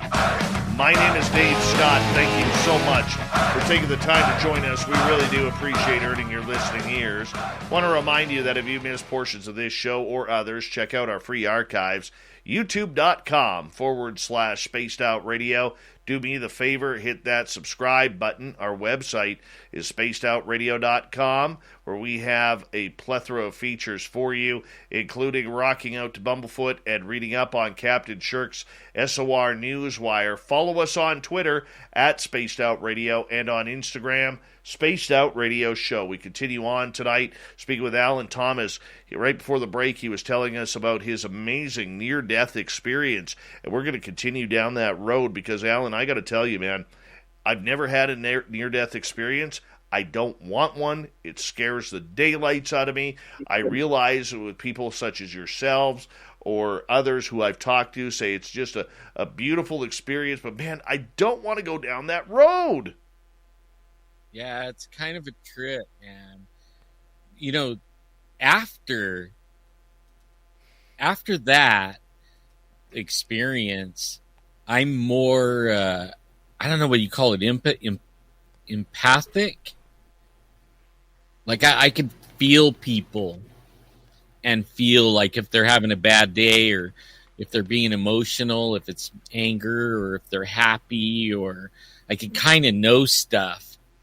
Like I can know when Bigfoot's around now. I could sense it. I could sense things. And also my relationship with God, or Jesus, really, Jesus, became on a whole nother level. I mean, like on a whole nother level. Now he takes me out and shows me. Sometimes I'll just be sitting there and everything will turn into a movie screen and he'll show me things. Like what you just talked about the book, that book. Right. I was just sitting outside talking to him, and I talked to him just like I'm talking to you. Yeah, I mean, it's like that. And all of a sudden, everything went black, and a light came on, and when it lit up in front of me, there was these people standing at podiums in a semicircle, and I was standing like in the opening of the semicircle, and I knew Jesus was right behind me on my right side, right beside me. And all these people had books stacked up on these podiums. And right next to me, there was this guy in a $5,000 suit. I mean, I didn't know how much it was till later, but I mean, he was dressed, like expensive. And there was different, there was the tatted guy right here. And then there was, just different people of different walks of life. And then on this side, right next to me, was a little old lady, and she only had a little bitty book, right? The guy over here across from her that's all dressed to the nines, he had a pile of books that was taller than him, from the podium. It went above his head. And all of a sudden, God spoke. And, I mean, it was loud. and he was judging everyone. And he would tell them, like, the books were everything they did in life, everything, like good and bad, right? And according to how good they were, it would give them treasures like gold and emeralds and stuff like that. I mean, like diamonds, and it would pile up.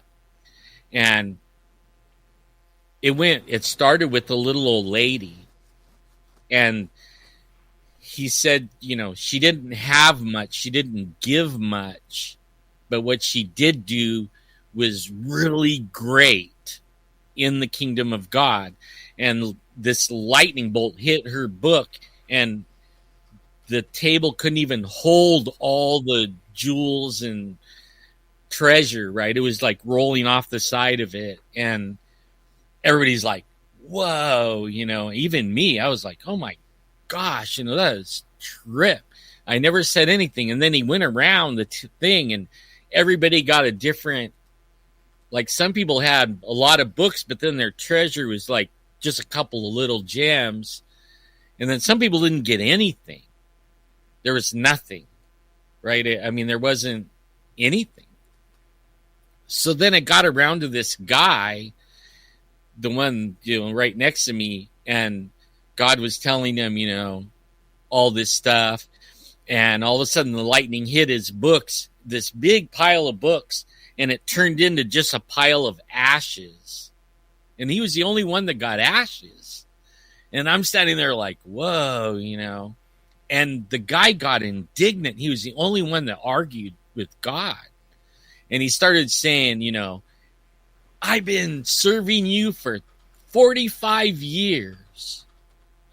And this is what I get, a pile of ashes. I've been preaching, and I gave up my whole life for you, and this is all I get. And she didn't even do anything. She just had a little book, and look at her pile of stuff, like that isn't fair. This is not fair.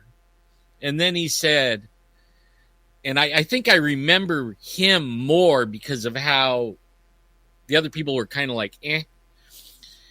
Well, he said, yeah, you preached the word for me, and you served the church. But he said, you already got your reward. Look at your shoes. They're $500 shoes. You have a $5,000 suit. You have 2 mansions and a jet plane. You got all your rewards here. What else do you want? You don't get anything else. And then all of a sudden I was back sitting there, and it was like, whoa, and it gave me a lesson on what really is going on, like how we should be in life, and how you shouldn't be. Wow. That's pretty in-depth. That's very in-depth there, man.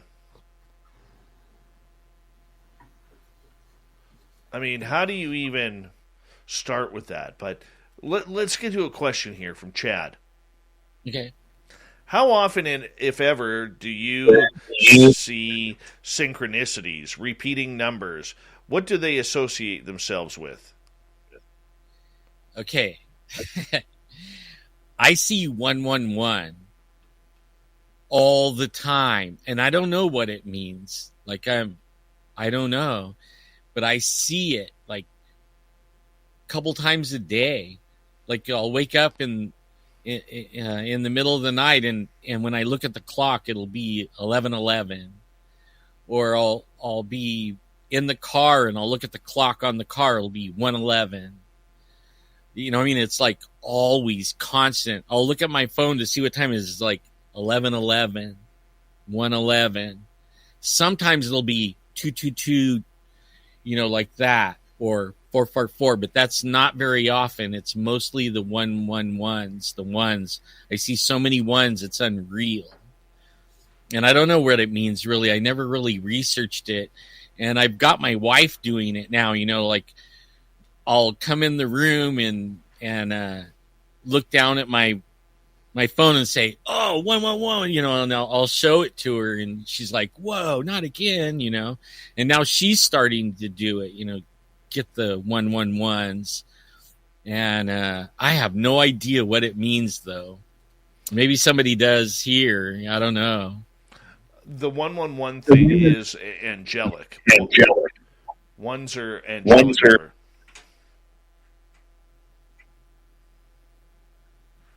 So that's what that means. 111 is angelic? Yes. Like how? How? I don't know. I'm not a numerologist, man. I'm just going by what I'm seeing in the chat room and everybody's saying.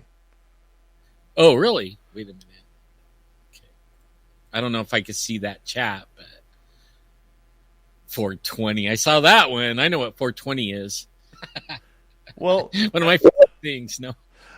Let's go down the path for a minute here, and you have your near-death experience. It brought you closer to your own spirituality, and you kind of have an outlook of everything that is kind of going on here. So for you, with that near-death experience that you had, is it something that you would want to happen again?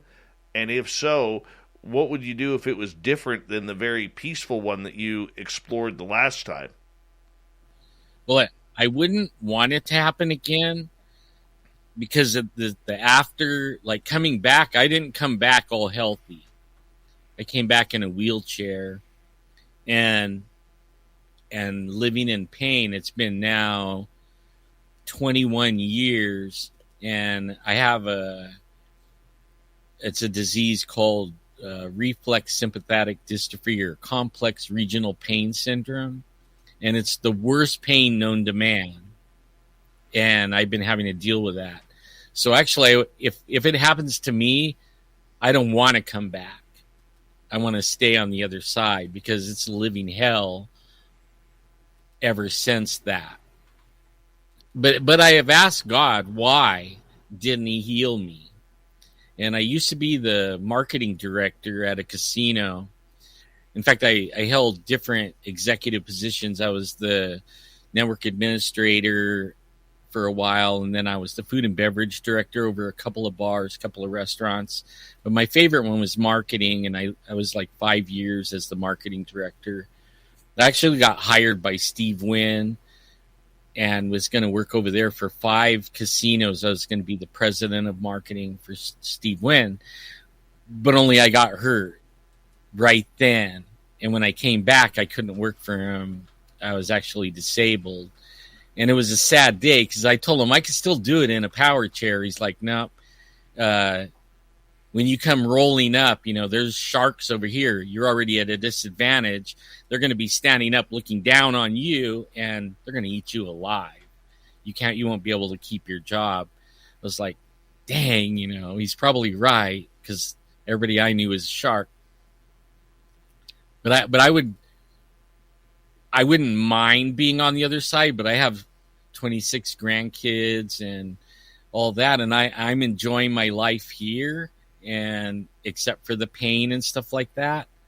So, but I wouldn't want to go back and forth. Like if I go, I want to be gone over there and stay there. I don't blame you. I'm just not wanting to take the chance right now. Oh, man. Somebody has CRP, complex regional pain syndrome. I feel so sorry for you. That is the worst thing it's like a sentence of death that won't kill you. I'm so sorry, Robin Hood. That hurts my heart. Eddie is asking, Alan, have you ever found or heard of a staircase in the middle of the woods with nothing around? Oh, man. Okay. Like, I don't talk about this very much. Oh, damn it. But if you say you've seen one, I am going to trip because this is the one thing that freaks me out about going into the forest, man. Okay. So when I was a kid, I grew up hunting with family. I mean, we were avid hunters. We hunted everything, right? Squirrels, and we ate everything that we hunted. Okay. It was mostly about the food and not the sport so much, right? And they always warned me. I mean, even when I was like 5, they were saying if you ever happen on a staircase, don't climb it. I'm like, what? Why would there be a staircase in the woods? Like, if you ever happen onto it, don't climb it, right? Do not get on it. And then there was stories like the some of the family where they went on the staircase and they didn't ever come back. They disappeared. And then there was the story of 1 or 2 that went and somehow found their way back out and came out on the stairway and they were the ones saying, don't ever get on the staircase if you ever see a staircase.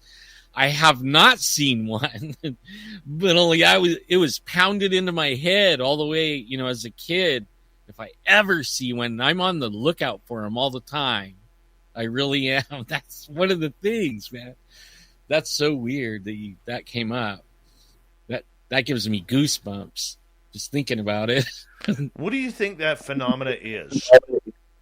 I have no idea, man, but according to my relatives, the ones that made it back, it takes you in a different dimension. The dimension where the aliens and everything are and the demons and stuff like that, it's in there. And that kind of is why I have that propensity to say the aliens and everything are demons, because that's what they saw over there. They described what they saw, and it was that. But only they could come back and forth, right? They could go back and forth at will, and we can't. And I always wondered, could we have at one time, right? Is there something we lost that they don't want us to know? I don't know. It's just interesting. Man. No, it's totally interesting, and it's something that I think we all kind of look at it. We're like, this is one of these mysteries. We always hear about these stairways in the forest, and you don't hear about these stories too often.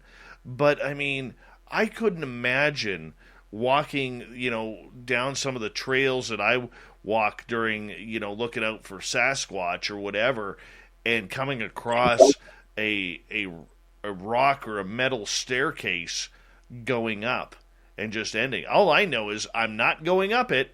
I do know that. I'm not brave enough to go up that. I'll go face to face with a Sasquatch, but I am not going up that stairway. Well, going face to face with a Sasquatch is kind of like getting ready to go meet your maker, but only like you don't know where you go on the staircase.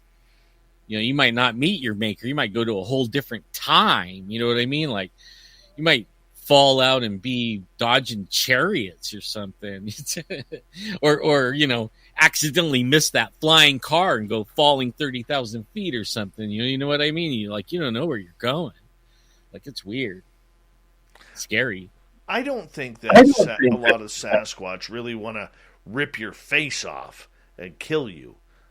I think if they had young ones around, maybe there's some rogue ones. It's much like killer whales are not going to harm you as a human, but there's always that rogue pod out there that doesn't give a care because they're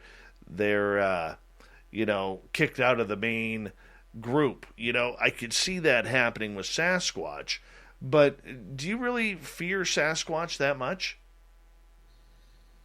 I've heard so many stories on the tribal side of it that like there I just talked to 2 girls, they're in their 40s right now, and they were at home, okay, and they knew that this one mountain was called Sasquatch Mountain or something like that, Bigfoot, whatever the tribal name was for it right there. Not far from here, maybe 20 or 30 minutes drive. And they both got abducted by this Bigfoot, and he raped one of them a lot. And then he let them go. And now this is like they were 11 years old when it happened. And they spent their whole life, both of them, planning on and tracking and trying. They want to kill it. They haven't been able to, and they pretty much gave up now that they're in their 40s. But for 30 years, all they did was try to kill this Bigfoot. And they tried and they tried and they tried, but he outclassed them by a lot because he knew their intentions according to them. He could read their mind before they even got over there and knew they were there, and would taunt them with mind speak and told them he could eat them anytime he wanted, and they could do nothing about it. And like, that was amazing. And I've talked to him a couple times already, and this isn't podcast stuff. This is just talking about him. I met him through a friend of mine. And so like the Indians, like the tribe I worked for 500 years ago, they had a war with the Bigfoot. And it was because they were stealing the babies and the women. And they were eating the babies, or they would, if they didn't eat them, they would raise them up to be the spouse, the woman. It was always female. They would always eat the males. So if they took a male baby, that was food. So one day they took the wrong baby. It was the tribal chief's baby. Number one son, right? Firstborn.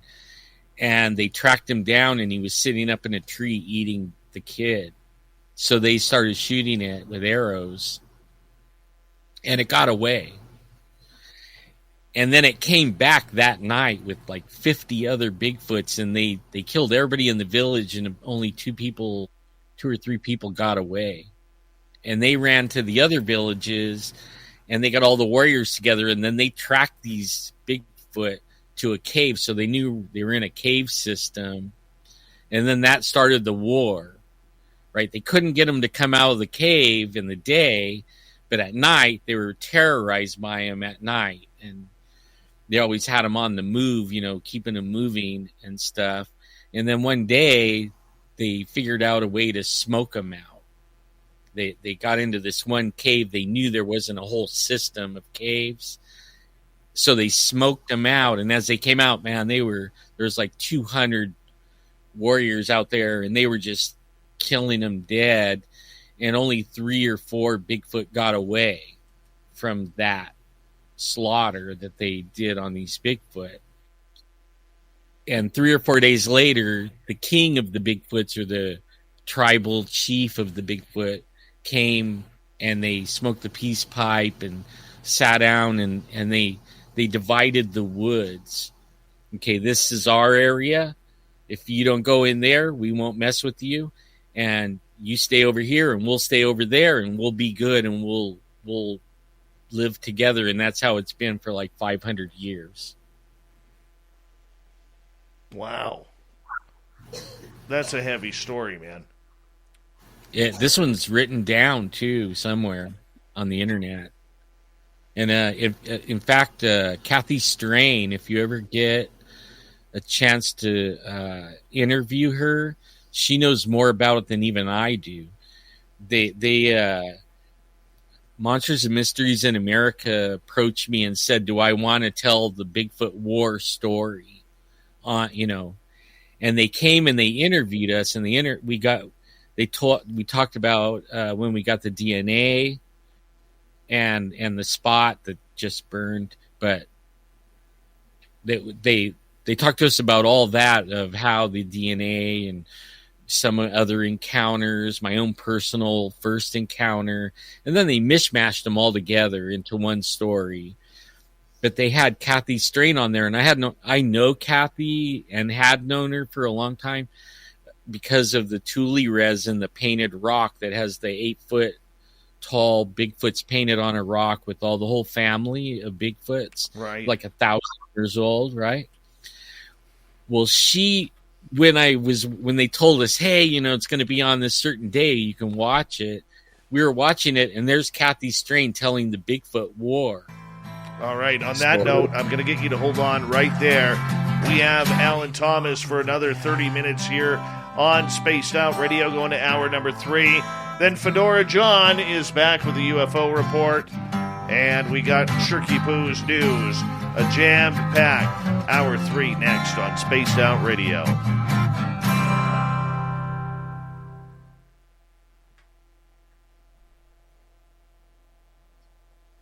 Well, that story was scaring the crap out of me.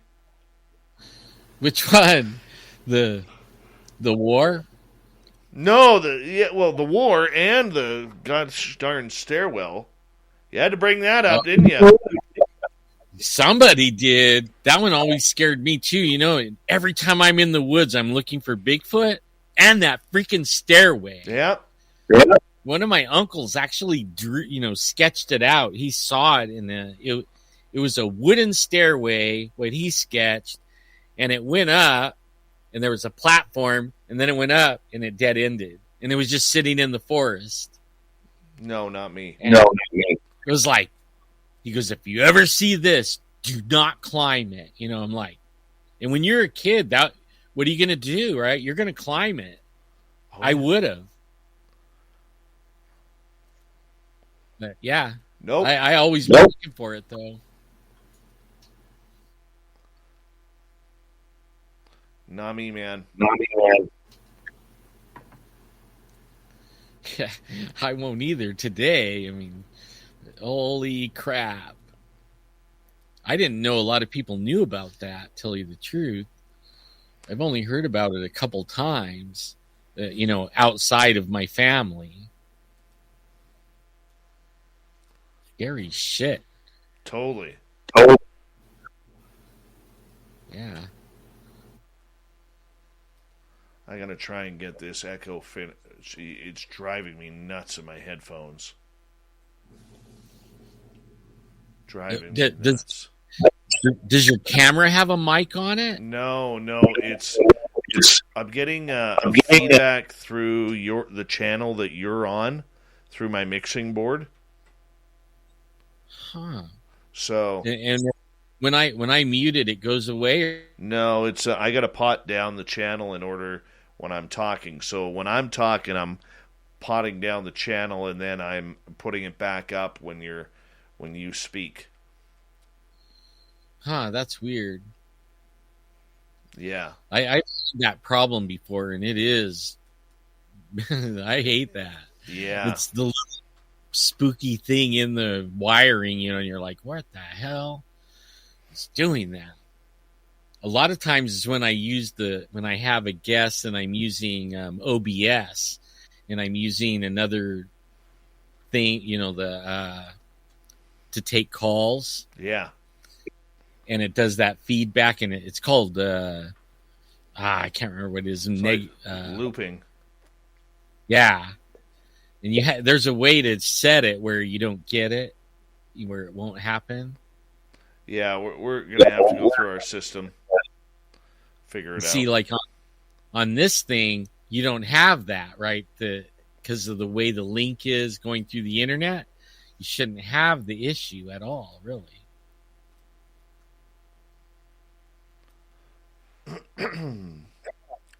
Yeah, it is distorting your voice, though, too. Yeah. Yeah. We got about 3 minutes.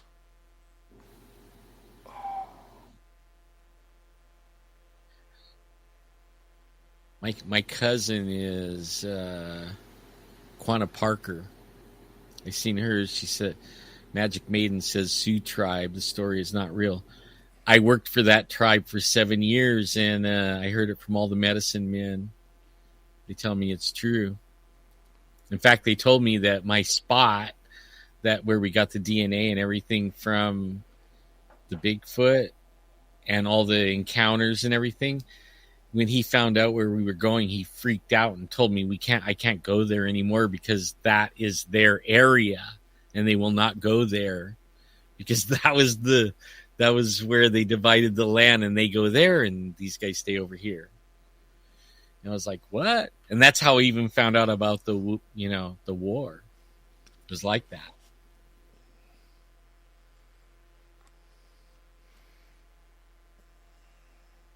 I tell you, man, this is fun. I haven't told some of these or thought about some of this stuff in a long time.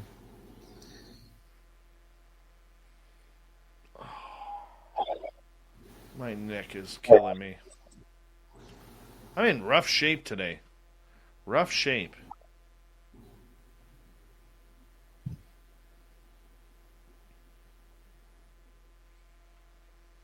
Holding the fader. See, I just realized I could read the chat. You know that? The whole time last time I didn't know at all. And then when you said chat, I was like, chat.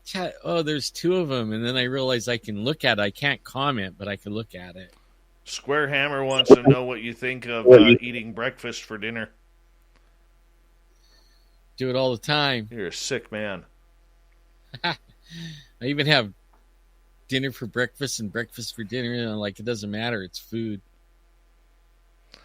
All right, just hold on 2 seconds. Big thank you to Happy, TMI, Dirt Road, Noble Patrick, Spooky, Cat Chaser, Simon, and Cold Warrior for the amazing super chats tonight. Really do appreciate your love of SOR and everything you guys do to support us. It was great, and we really do appreciate the love. And we're going to come back here in 25 seconds. Thank you to all the veterans who are listening to this show. And remember, you always have a safe home here in Spaced Out Radio and in our chat room. And thank you to all the regulars who are in here and the newcomers. Don't forget to hit that subscribe button, ring that bell. We are here 7 days a week for your entertainment needs. Here we go. Get your horns up. Here comes Bumblefoot. Would you like to connect with us? Head to spacedoutradio.com for all your latest show info. Now, back to Dave Scott and SOR. Third and final hour of Spaced Out Radio is now underway. My name is Dave Scott. Thank you so much for taking the time to join us. We really do appreciate earning your listening ears wherever you are on this beautiful planet we call Earth. Want to say hello to everyone listening in on our terrestrial affiliates around North America and digitally on TalkStream Live, Revolution Radio, and KPNL. All of our archives are free. Just go to youtube.com/Spaced Out Radio. Do me the favor, hit that subscribe button. The Desert Clam has set the password for tonight in the SOR Space Travelers Club. Imbrute. Imbrute is your password. Use it wisely, Space Travelers, as the Clam sets the password each and every night right here on Spaced Out Radio. Our website is spacedoutradio.com. We have a plethora of features for you, including rocking out to Bumblefoot and reading up on Captain Shirk's SOR Newswire. Follow us on Twitter at Spaced Out Radio and on Instagram, Spaced Out Radio Show. We continue on tonight for the final time. We introduce Alan Thomas, quickly becoming one of our fan favorites around here with his great stories. We're going to talk some Bigfoot Sasquatch here as we continue on with the big show here on Spaced Out Radio. Alan, welcome back. Thank you, sir. It's great to be here. Really appreciate having you here as well. Now, for you, I mean, how have the forest fires affected your investigations down there in California? Well, we have some areas that been going to for decades, or I have for decades, and then after I met my team, that we found afterwards, like the place that was divided from the Bigfoot War, that we didn't know. I didn't know that until recent, maybe like 5 years ago, but it's burned every single place, all the places I grew up as a kid. And right now, Sequoia National Park, Kings Canyon National Park are burning, and that's our spot. That's actually the place we got the DNA and stuff like that. And the Bigfoot seem to be reacting because outside of the fire, there's a lot more activity. Only the Bigfoot are being more aggressive than they have. And now we're finding them down in the cities, running along the creeks and rivers and stuff like that. And they're more aggressive. They get in orchards and shake trees and scare everybody, the workers and everything. It's not good, you know. Like, I'm old, so all these forests that, you know, coming up on over 1 million acres burned in the last 2 years, I'll never see it like how I remember it, you know, ever again. I have pictures, I guess, but I'm real sad about it. Do you think that the Sasquatch have the ability to know that the fires are happening and you know, well ahead of time, so that way they can try and formulate an escape route, much like many wild animals do? Well, from all my research, they're in the granite areas where there's a lot of granite. That's where they live, in the high up granite areas. And we have a lot of caverns around here. And I think they live underground. I don't think they were affected by the fire like as life-threatening like all the other animals. And then once the forest is burned, you know, it's just a bunch of black trees. The ones that I've ever seen were black, like a black lab. So it makes it easier for them to hide even. They could hide in plain sight just by stopping and not moving. You know, just be totally still. You'll never see them. And there's still, like this year, we were out and about. The deer hunters are out right now. And there's deer in the burned areas. You know, a lot. I mean, one of my buddies counted like 30 deer in a 10-mile radius area. And so that means the Bigfoot are in there too. They love deer. So, I mean, that's how I seen Bigfoot. Deer hunting. I was in the migration where they go from the summer to the winter area. And they were there the same reason I was there, I found over the years. Tony has a question for you. Alan, do you have any info about Sasquatch seen disappearing? And what's your thoughts about that? I haven't seen it. Only I have seen them do, like I call them forest ninjas, because they can disappear. I mean, they could drop to their belly and be gone, or they can run behind a tree or a rock and you'll never see them again. Sometimes, like when I'm tracking them, I only find one track, or the track will end where there's no place for him to hide and there's no tracks. You know what I mean? It just ends right in the middle in a wide open area. But I have talked to, like on my team that we have, one guy watched one run. It was running about 500 yards and it was phasing in and out as it ran.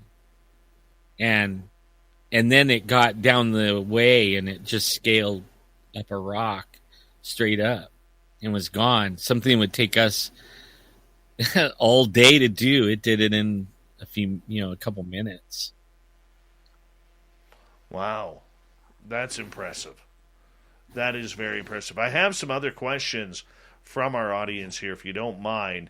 Carrie Ann is asking, Alan, do the elders talk about history of Dogman with their tribes? Well, at first, they haven't, but I have to tell you that they wouldn't tell me anything for a long time because they thought I was just white. And when they do a really deep background search, and I never told them I had any Indian in me. And one day we were having a meeting and it come to find out I had more quantum blood amount than anyone sitting around the table. And they were like, oh my God, the guy is white and blonde. And how did you do that? Like, you're not Indian. They always called me white boy. From that time on, they wouldn't call me white boy. They called me white buffalo. But then they started opening up, like I was always asking them about what does their tribe think about Sasquatch? What does your tribe think about Sasquatch? And they would never tell me anything. The only thing that I've ever talked to them about a lot is the little people and Sasquatch, but never heard about the dog man. Continuing on, Downshift is wondering, Alan, if you could paranormal investigate one final place in the world, where would you choose? What would you be looking for? I would probably be up in your area in Canada or a little higher north to, where the Inuits are.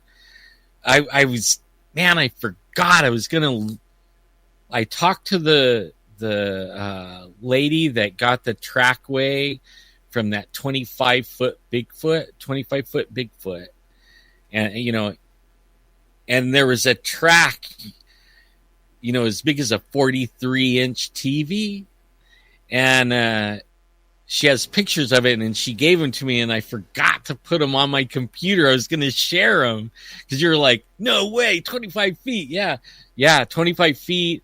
And they also, when they get in the woods, the Bigfoots over there, and you could look this up online, the trees are huge, and they're turned upside down and stuck back in the ground.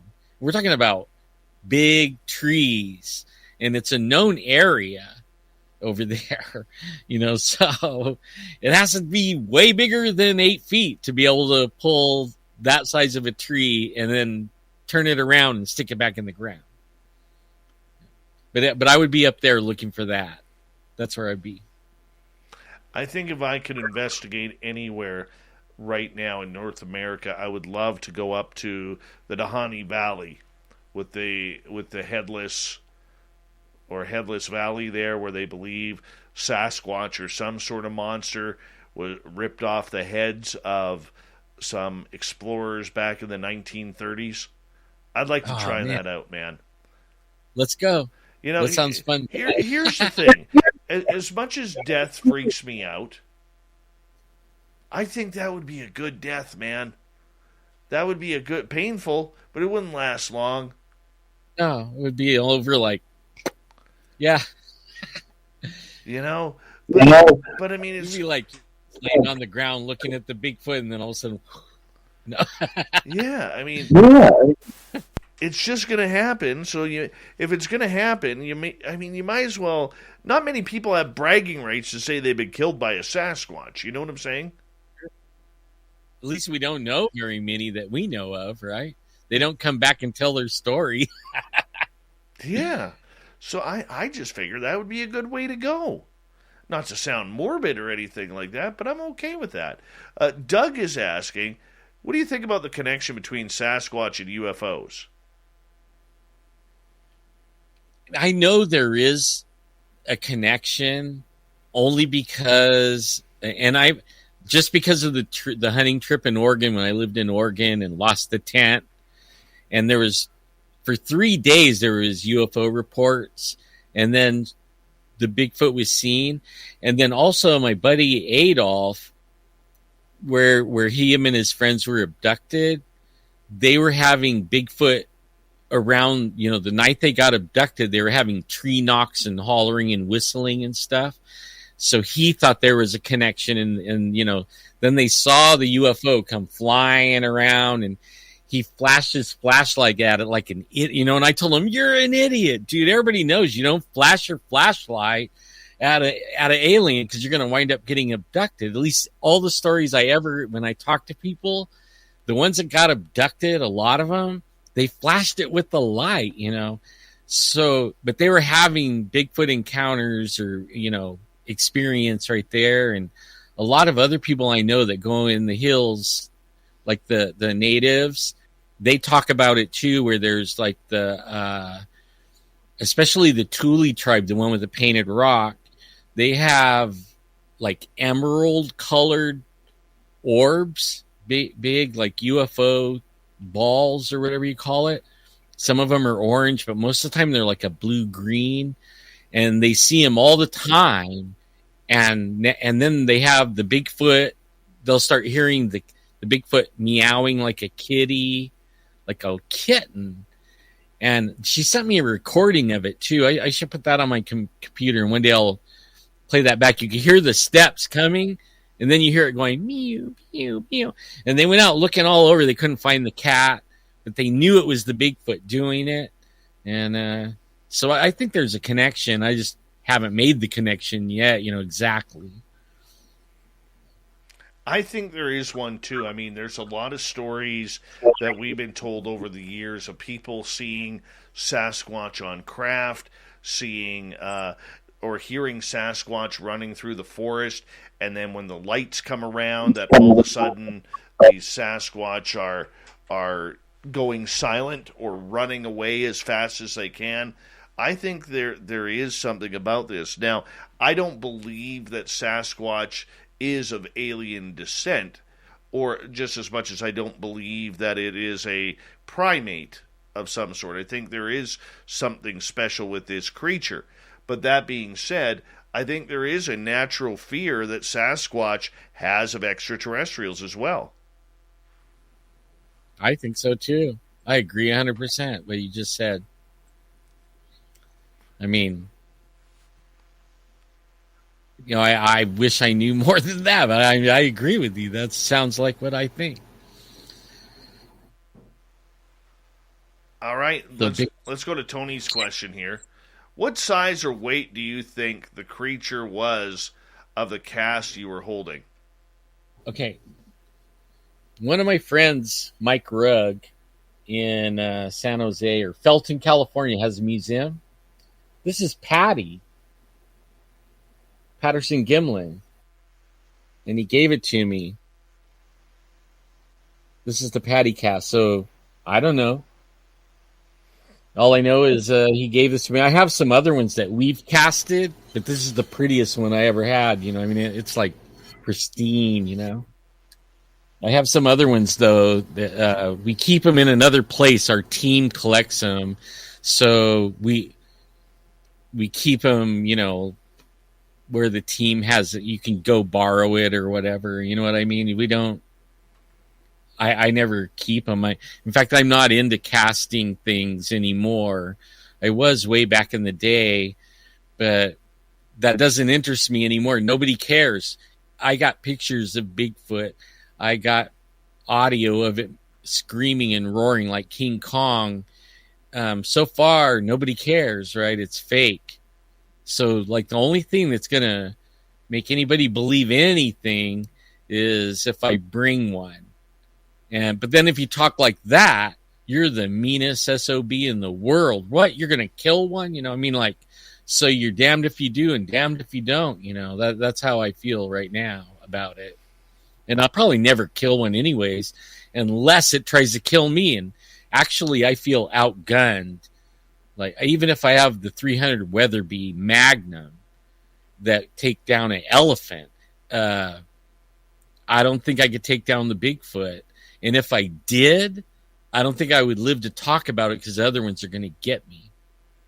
While I'm messing around, trying to cut the hand off or the head off or whatever to bring back, they're going to take me out. So it would have to be totally self-defense for me to attack one. Or really not, I wouldn't attack it, but I would be self-defense. Yeah,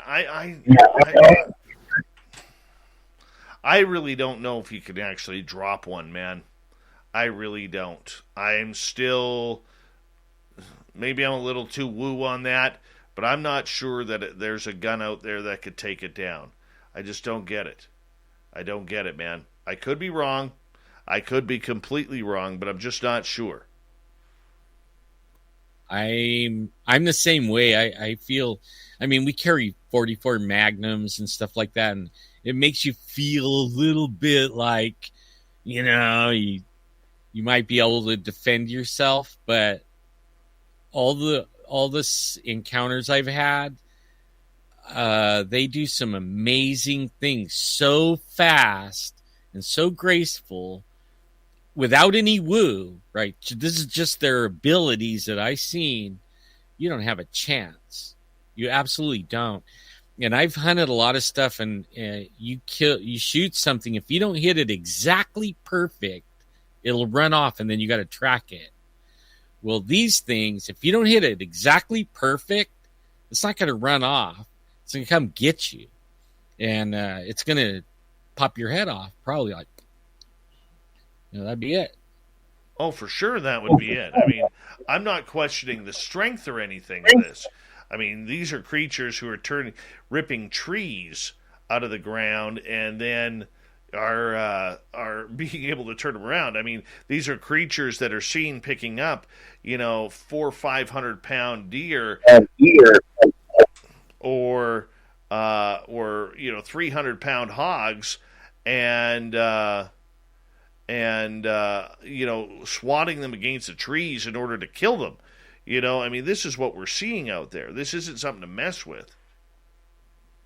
Well, like where we live at,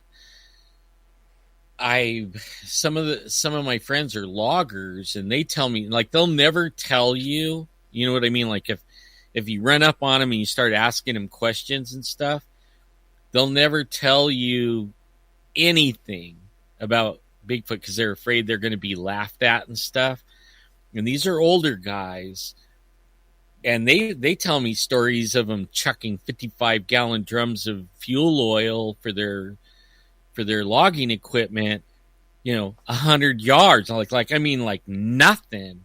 And all their drums they'll drop them off, and all of them will go home for the night. And then when they come back in the morning, the D9 is flipped over on its side, and all the drums are thrown way down, off the hill.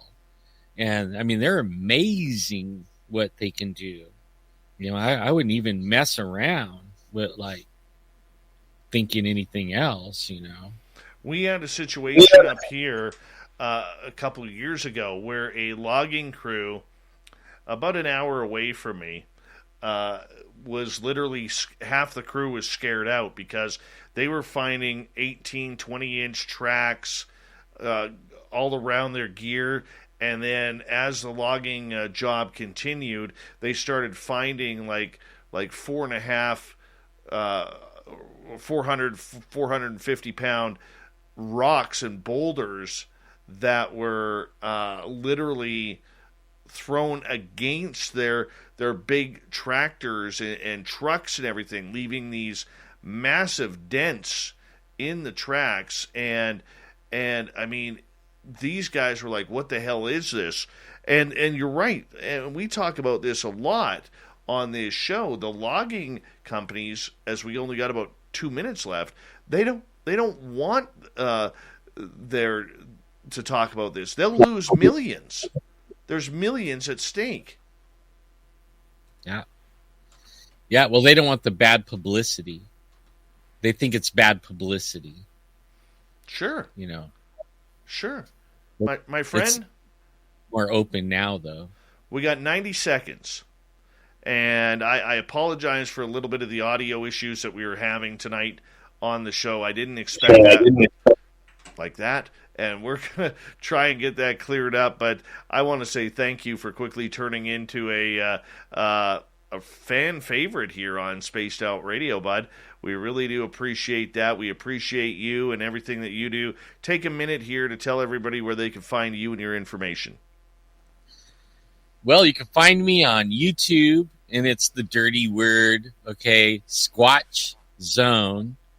And I actually was talking with Bobo, and he helped me come up with that name. And that's basically where I'm at, just Squatch Zone. And I have another one called The Radio Detective, where an old guy passed away, and I'm taking all his cassette tapes and putting them on the computer digital and putting his radio show back on. But that's the two places. And if you can find me on Facebook, I'm there. When it's not down. Well, you know what? I want to say a big thank you from all of us here, Alan, on the big show tonight. We really do appreciate you, my friend. Your stories are incredible. Your knowledge is fantastic. And I cannot wait to do this again. So thank you so much for doing that. And we really appreciate it. Coming up next, we have the fedora-wearing John Hudson. We're going to talk a little bit of Facebook, maybe some UFOs, and we have Shirky Poo's News Wire as well. We'll be back with more Spaced Out Radio when we return for the final half hour of the show. Take care.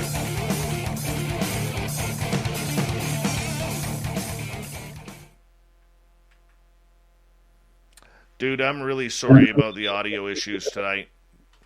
No problem, man. I've experienced it. No problem at all. I feel for you because I hate it too. Drive a guy nuts. Oh, tell me about it. Tell me about it.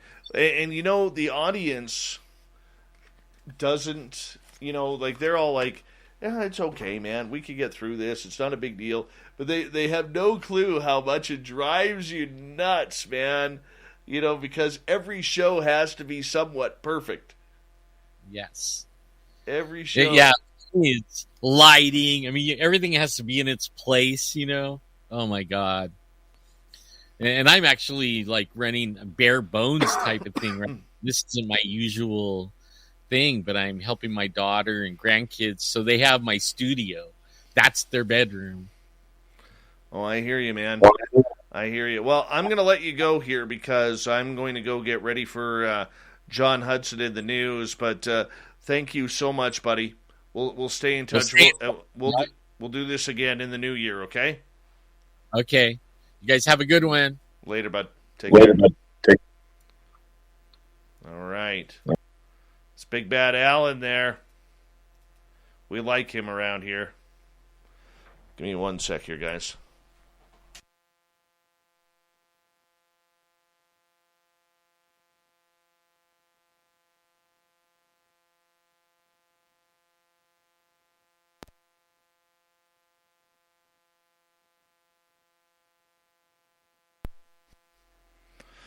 I rebooted my sound system to see if that would improve anything. Oh.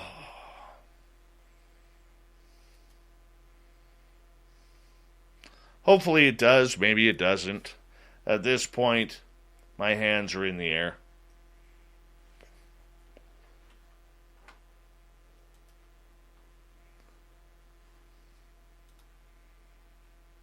Oh, shoot.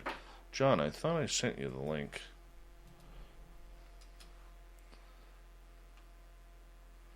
I thought I sent him the link. Well, somebody else has the link then. Oh well.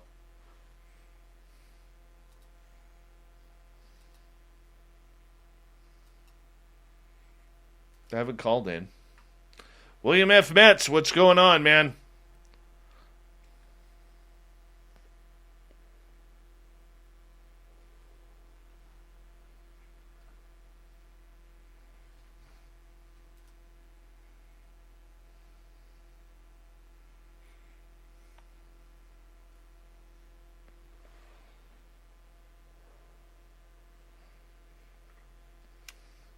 Yeah, on this board, you just can't swap the channels. It's not that easy, but we're going to figure it out here. Fedora John, how are you?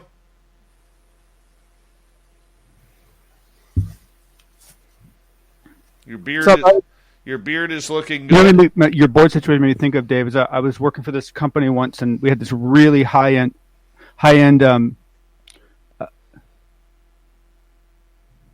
Go ahead. You're sounding good. Sorry, there's a weird delay. Can you hear me? Yeah. Hold on a second here. Let's see. Is that normalized at all? You're sounding great. Okay, good. All right, cool.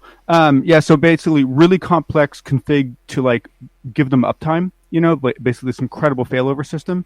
Mm-hmm. And after studying it, I found that over 2 years, maintaining that system and the mistakes that they made because of the complexity of the system caused them 3 hours of downtime, and the system only saved them 30 minutes of downtime. Mm-hmm. And so it was so much complexity that it did them harm. And let me tell you, the exec team was not pleased when I recommended them like removing this very expensive system they'd put in. Yeah, now we're sounding great. I don't know what it is. I really don't. Maybe it was just my system needed a reboot. But it was getting bad there. It's so hard for me sometimes because like I come from a world where like I've had systems where they haven't been rebooted in 10 years. Like 10 years. 5 years is not uncommon. And so this whole idea of like rebooting things to patch them and all this stuff is like really, it's weird. Well, hold on. We have like 10 seconds. Excuse me.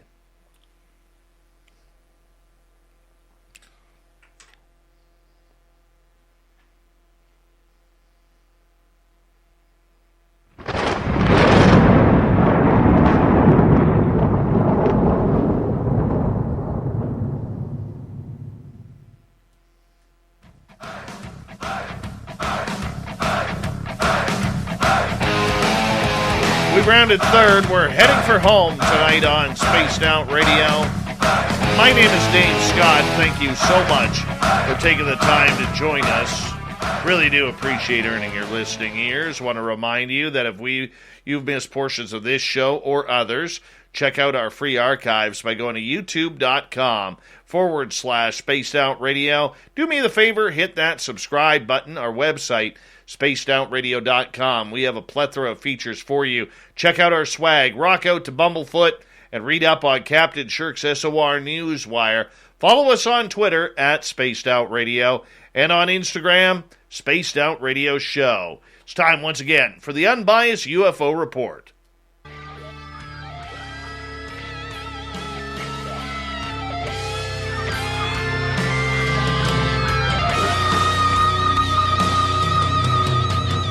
Yes, at this time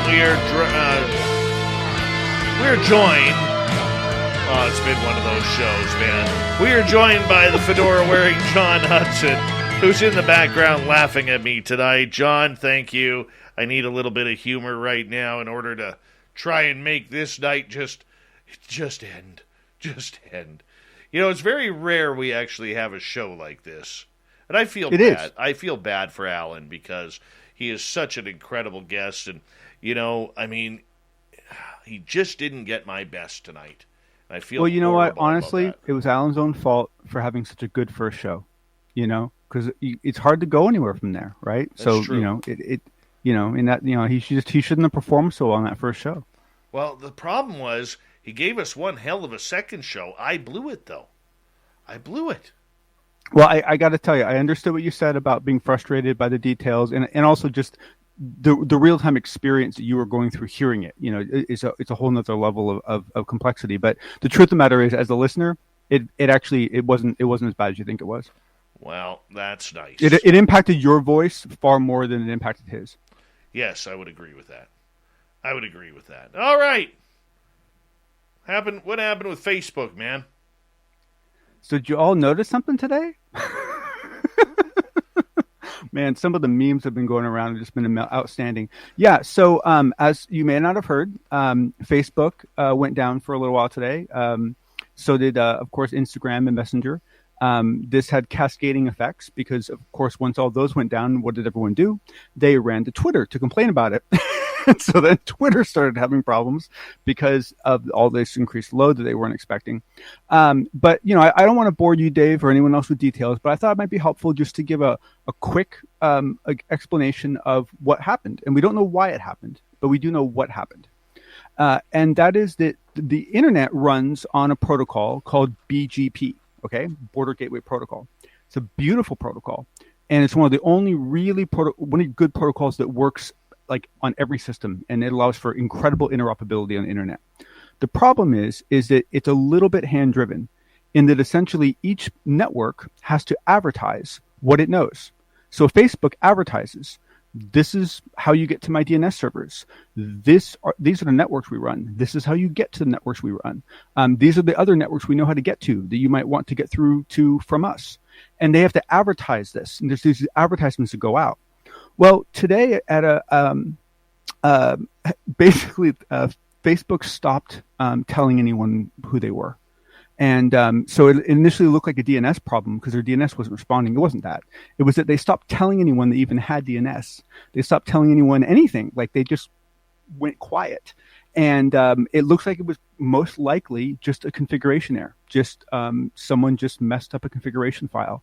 We don't know that for sure. And honestly, we may never get the full story out of Facebook because a lot of times companies have trouble being really honest about what went wrong, which is sad because humans make mistakes. Life goes on. But essentially what happened was that Facebook stopped advertising how to get to them and how to talk to them. And so the whole world went poof, and Facebook just vanished. And so it just gives you all a little bit of an idea of how, in some ways, fragile the internet actually is, because it's very opt-in from a networking point of view. You know what? You're probably 99.9% right on this, but I'm going to tell you, man, the conspiracy theorist in me, if I put on my tinfoil hat, it says that I wonder if it had anything to do with that whistleblower going on 60 Minutes the night before. Oh, well, now here's the thing. How it happened within Facebook, how that advertising stopped happening could have been a disgruntled employee that was now very mad about that press conference. It could have been all sorts of things. So we don't know why they stopped advertising. So there's still a whole nother story on the Facebook side as to what went wrong. But from the outside world point of view, Cloudflare and a bunch of other really, great shops did a lot of great analysis, and I'll include it in my notes. And we know exactly what happened, what time, what stopped being advertised, at a packet level. We know exactly what happened. But what happened on the inside, and sometimes this is conspiracy driven. There is something called BGP hijacking, where a nefarious character can advertise someone else's routes. And there have been cases where large portions of the internet have been sucked down in 3 hours by another country because they accidentally advertised the wrong routes. And in some cases, it's not accidental. So sometimes there is nefarious things going on. Now, apparently there's a report going around that on the dark web, because of this crash, 1.5 billion people, which might include you and me as well, have had their information stolen because of this. Are you buying that, or is it just another ruse from the dark web? No, I mean, that doesn't actually really make any sense, because basically, you couldn't get to Facebook, so I'm not sure how you'd be grabbing any data from them. Basically, if someone starts offering prices for that data, then things get a little more real, right? But the truth of the matter is it just like with your credit, right? The way you manage your credit is not to track every credit card. It's to check your credit report. And if you see something suspicious, you act on it. It's the same thing with your data. You cannot control what's going to happen to your data. In the US, if any place goes bankrupt, they will auction off all your data, and they have to. The judge will make them. So there is absolutely no protection of your data. There's no reason to worry about it. Just worry about what people do with it. All right. Einstein's assistant apparently recorded an interview right before her death about the Roswell wreckage. This is interesting, my friend. This story it doesn't have a lot of information yet. Right now, you can read about it on Mystery Wire. It's potentially huge. So the whole idea is that Einstein had an assistant, and this assistant was interviewed some time ago, and I believe in '93, and she then passed away, I believe in 2012, I think it was. But the person that recorded that interview kept it, and essentially someone got their hands on it through tracking down this woman. And in this this testimony this woman gave, she claims that in 1947 Einstein was invited to an emergency meeting in New Mexico, and she had to go with him because she was his assistant. And they landed at a base, and they were ushered into a hangar, and there was a disc-shaped craft there that looked damaged, and there were 5 beings. There was one of them that was still alive, that was gasping for air and trying to communicate, but couldn't. And she described the beings, she described the ship, and she said that after Einstein was kind of showed around the hangar and shown everything, he was asked to leave. She was told to keep her mouth shut. Einstein then had to go back and write a report. That report went somewhere. No one knows. Unfortunately, no one has been able to confirm this by outside sources because no one can track down his itinerary. No one can track down the flight records. No one can confirm what Einstein was doing that day because this has been looked into. And I don't know if the interview tape is going to come out yet. We need to look into that because it's just breaking on Mystery Wire. But if there's any legs to this, this is not only a big deal, this is a super fun story. Oh, yeah. And this is the kind of juice we love. This is completely the kind of juice we love and need. Yeah, and the thing is that there's little snippets in the story that give it some weight. Like, for example, the assistant said that, when they got into the hangar and they saw everything, that she was terrified. She was just literally terrified. And when she looked over at Einstein, he wasn't. He was not at all, but he was intensely curious. And what he basically said was that he became intensely wondrous about what the propulsion system was and what he could learn about the nature's view of physics that he didn't understand. So when he immediately saw it, he went to, how can this help me? Right? How can this help me solve the problems that I'm working on?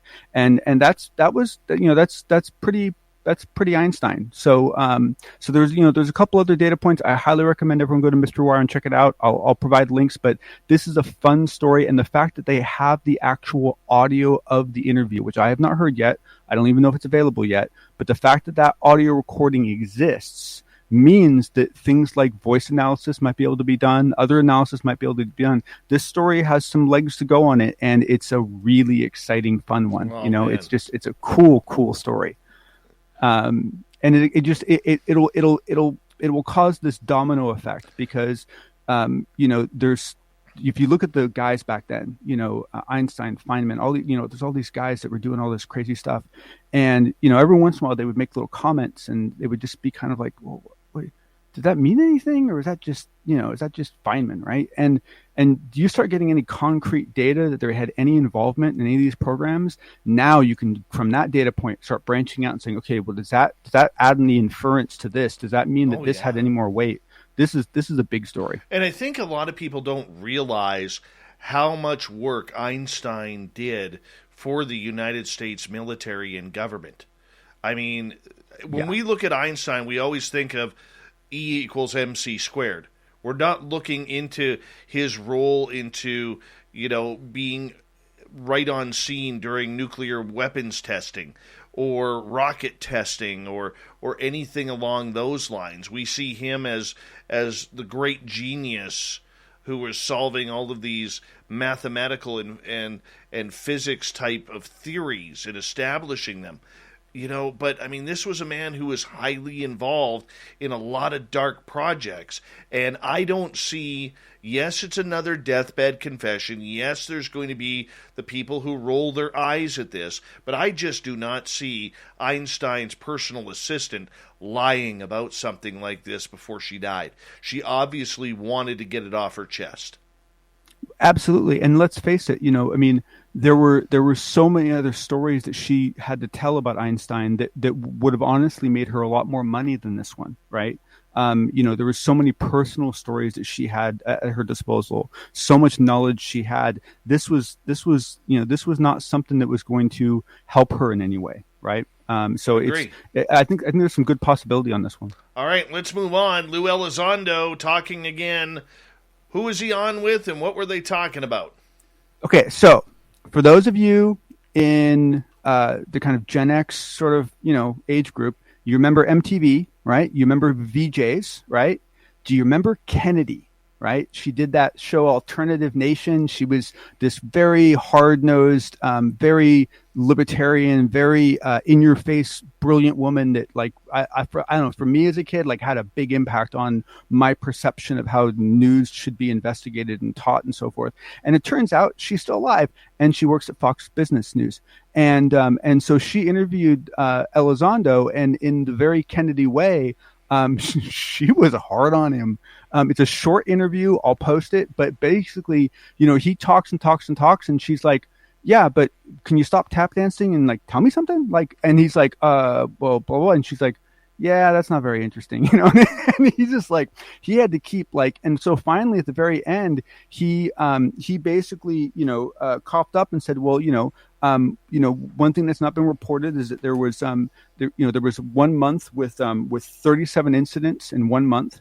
And in that month, there was up to 7 incidents in 1 day. And even that, she was like, she was like, whatever.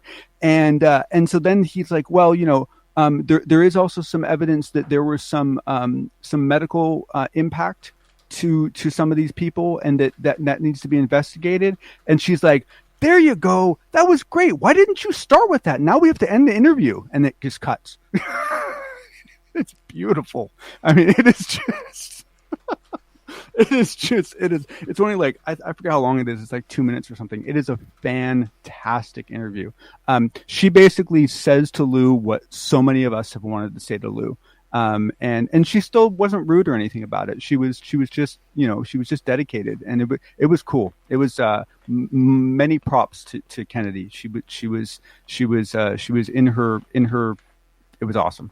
You know what I've been noticing lately is there has been a lot of grief in the UFO community about, shipping away from Kennedy and moving over to Tucker Carlson for a second. But there has been a lot of heat on Tucker Carlson and his coverage of UFOs lately on UFO Twitter, and people really condemning, him keeping going after the story. It's created quite a debate recently. Have you been following this? A little bit. I often get turned off pretty quickly because people start letting their own opinions about Tucker come into it, and you have to suspend that to a degree. I mean, because I'm one of those people. Like, I am not a Tucker fan. Like, I have heard things come out of that man's mouth that just freaked me. Like, really disturbed me. You want to give him a good shaking. Yeah. I mean, just really, just caveman stuff coming out of this guy, right? And but the fact is that none of that comes into this reporting, and he's the only bloody person doing it, right? Like, I mean, I maybe in the beginning, right? But there's nobody consistently bringing this up and consistently letting Lou talk and consistently, and this was actually an interesting interview because they really went over the 5 pages in the military spending bill, and what each section means and why it's a big deal. And so that's why that Tucker Carlson interview is really good. But what I can't get out of any of that debate on Twitter is whether anyone's really specifically critiquing the way he's interviewing Lou, like Elizondo. Is he like, are they saying he's softballing it? Like, I don't get any of that. All I get is people fighting over whether Tucker should be given any time at all because of who he is. Stick around. Let's talk about that in the after show. If you don't mind, good. We're going to get to the news right now.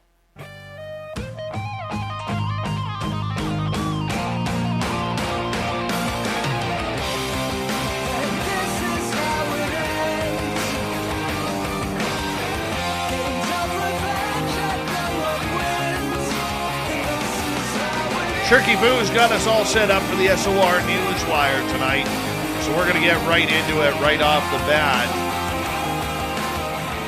All right. Blue Origin confirmed that legendary Star Trek actor William Shatner will be a part of the company's next space tourism flight later this month, becoming the oldest person to visit space. At the age of 90, Shatner, good Canadian kid, will surpass Mary Wallace Funk as the oldest person to head into space. The 82-year-old Funk headed into space on Blue Origin's first human flight on July 20th. Blue Origin's Vice President of Mission and Flight Operations, Audrey Powers, will also join the crew, which includes the previously announced Dr. Chris Boeshuisen, co-founder of Planet Labs, and Metadata co-founder Glenn DeVries into space. Great. We got another bunch of millionaires and billionaires heading up there to tell us how great their lives are. Isn't that nice? All right, moving on. A 6-year-old, good for this kid, by the way, was walking with his family in a Michigan nature preserve and made a rare discovery. What did he find? A 12,000-year-old mastodon tooth.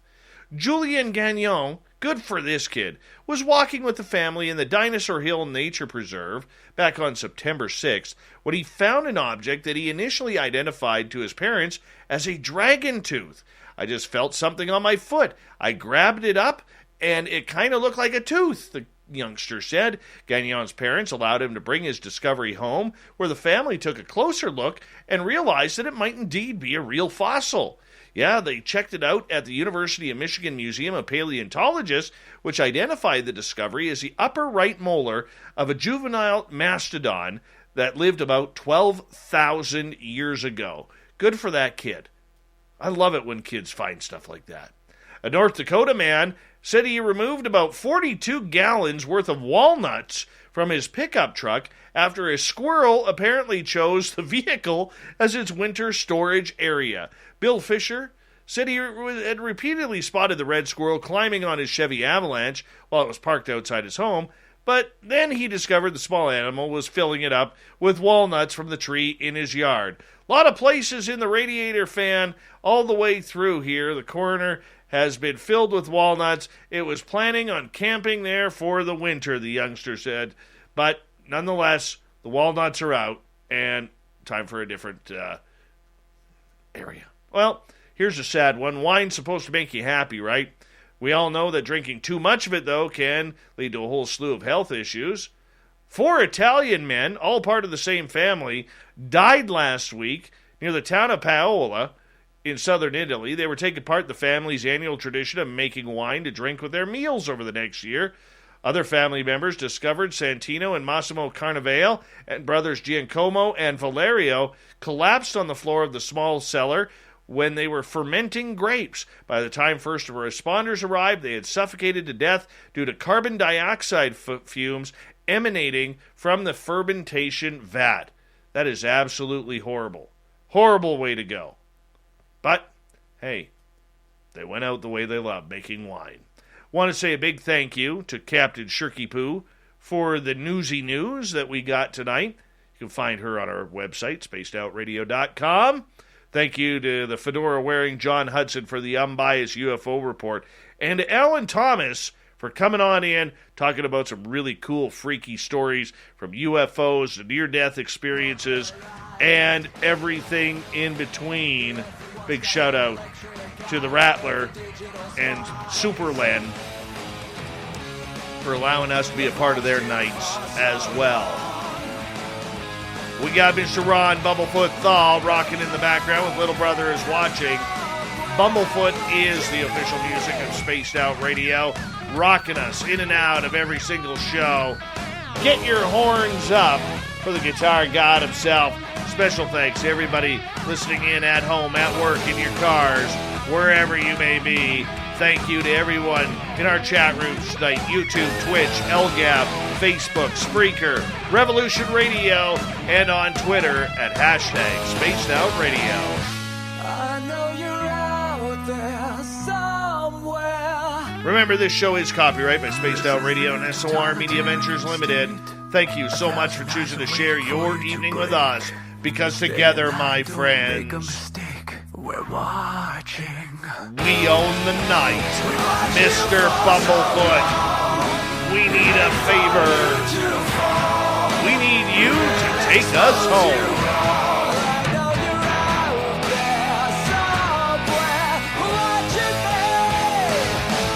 Yes, the Woo train has docked for the night, but soon, my friends, we shall ride again. Your seats are always available. Your tickets never expire. And if you want to bring a friend, we've got room for them too. Good night.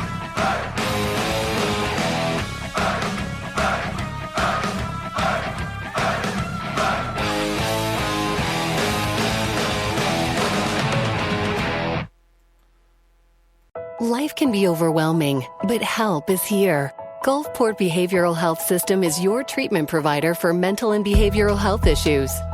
For nearly 40 years, we've helped adults, adolescents, and children as young as 4 find the coping skills to get back on track. We're here for you 24 hours a day, 7 days a week. Hope starts here. Visit gulfportbehavioral.com to learn more. With limited exceptions, physicians are not employees or agents of this hospital.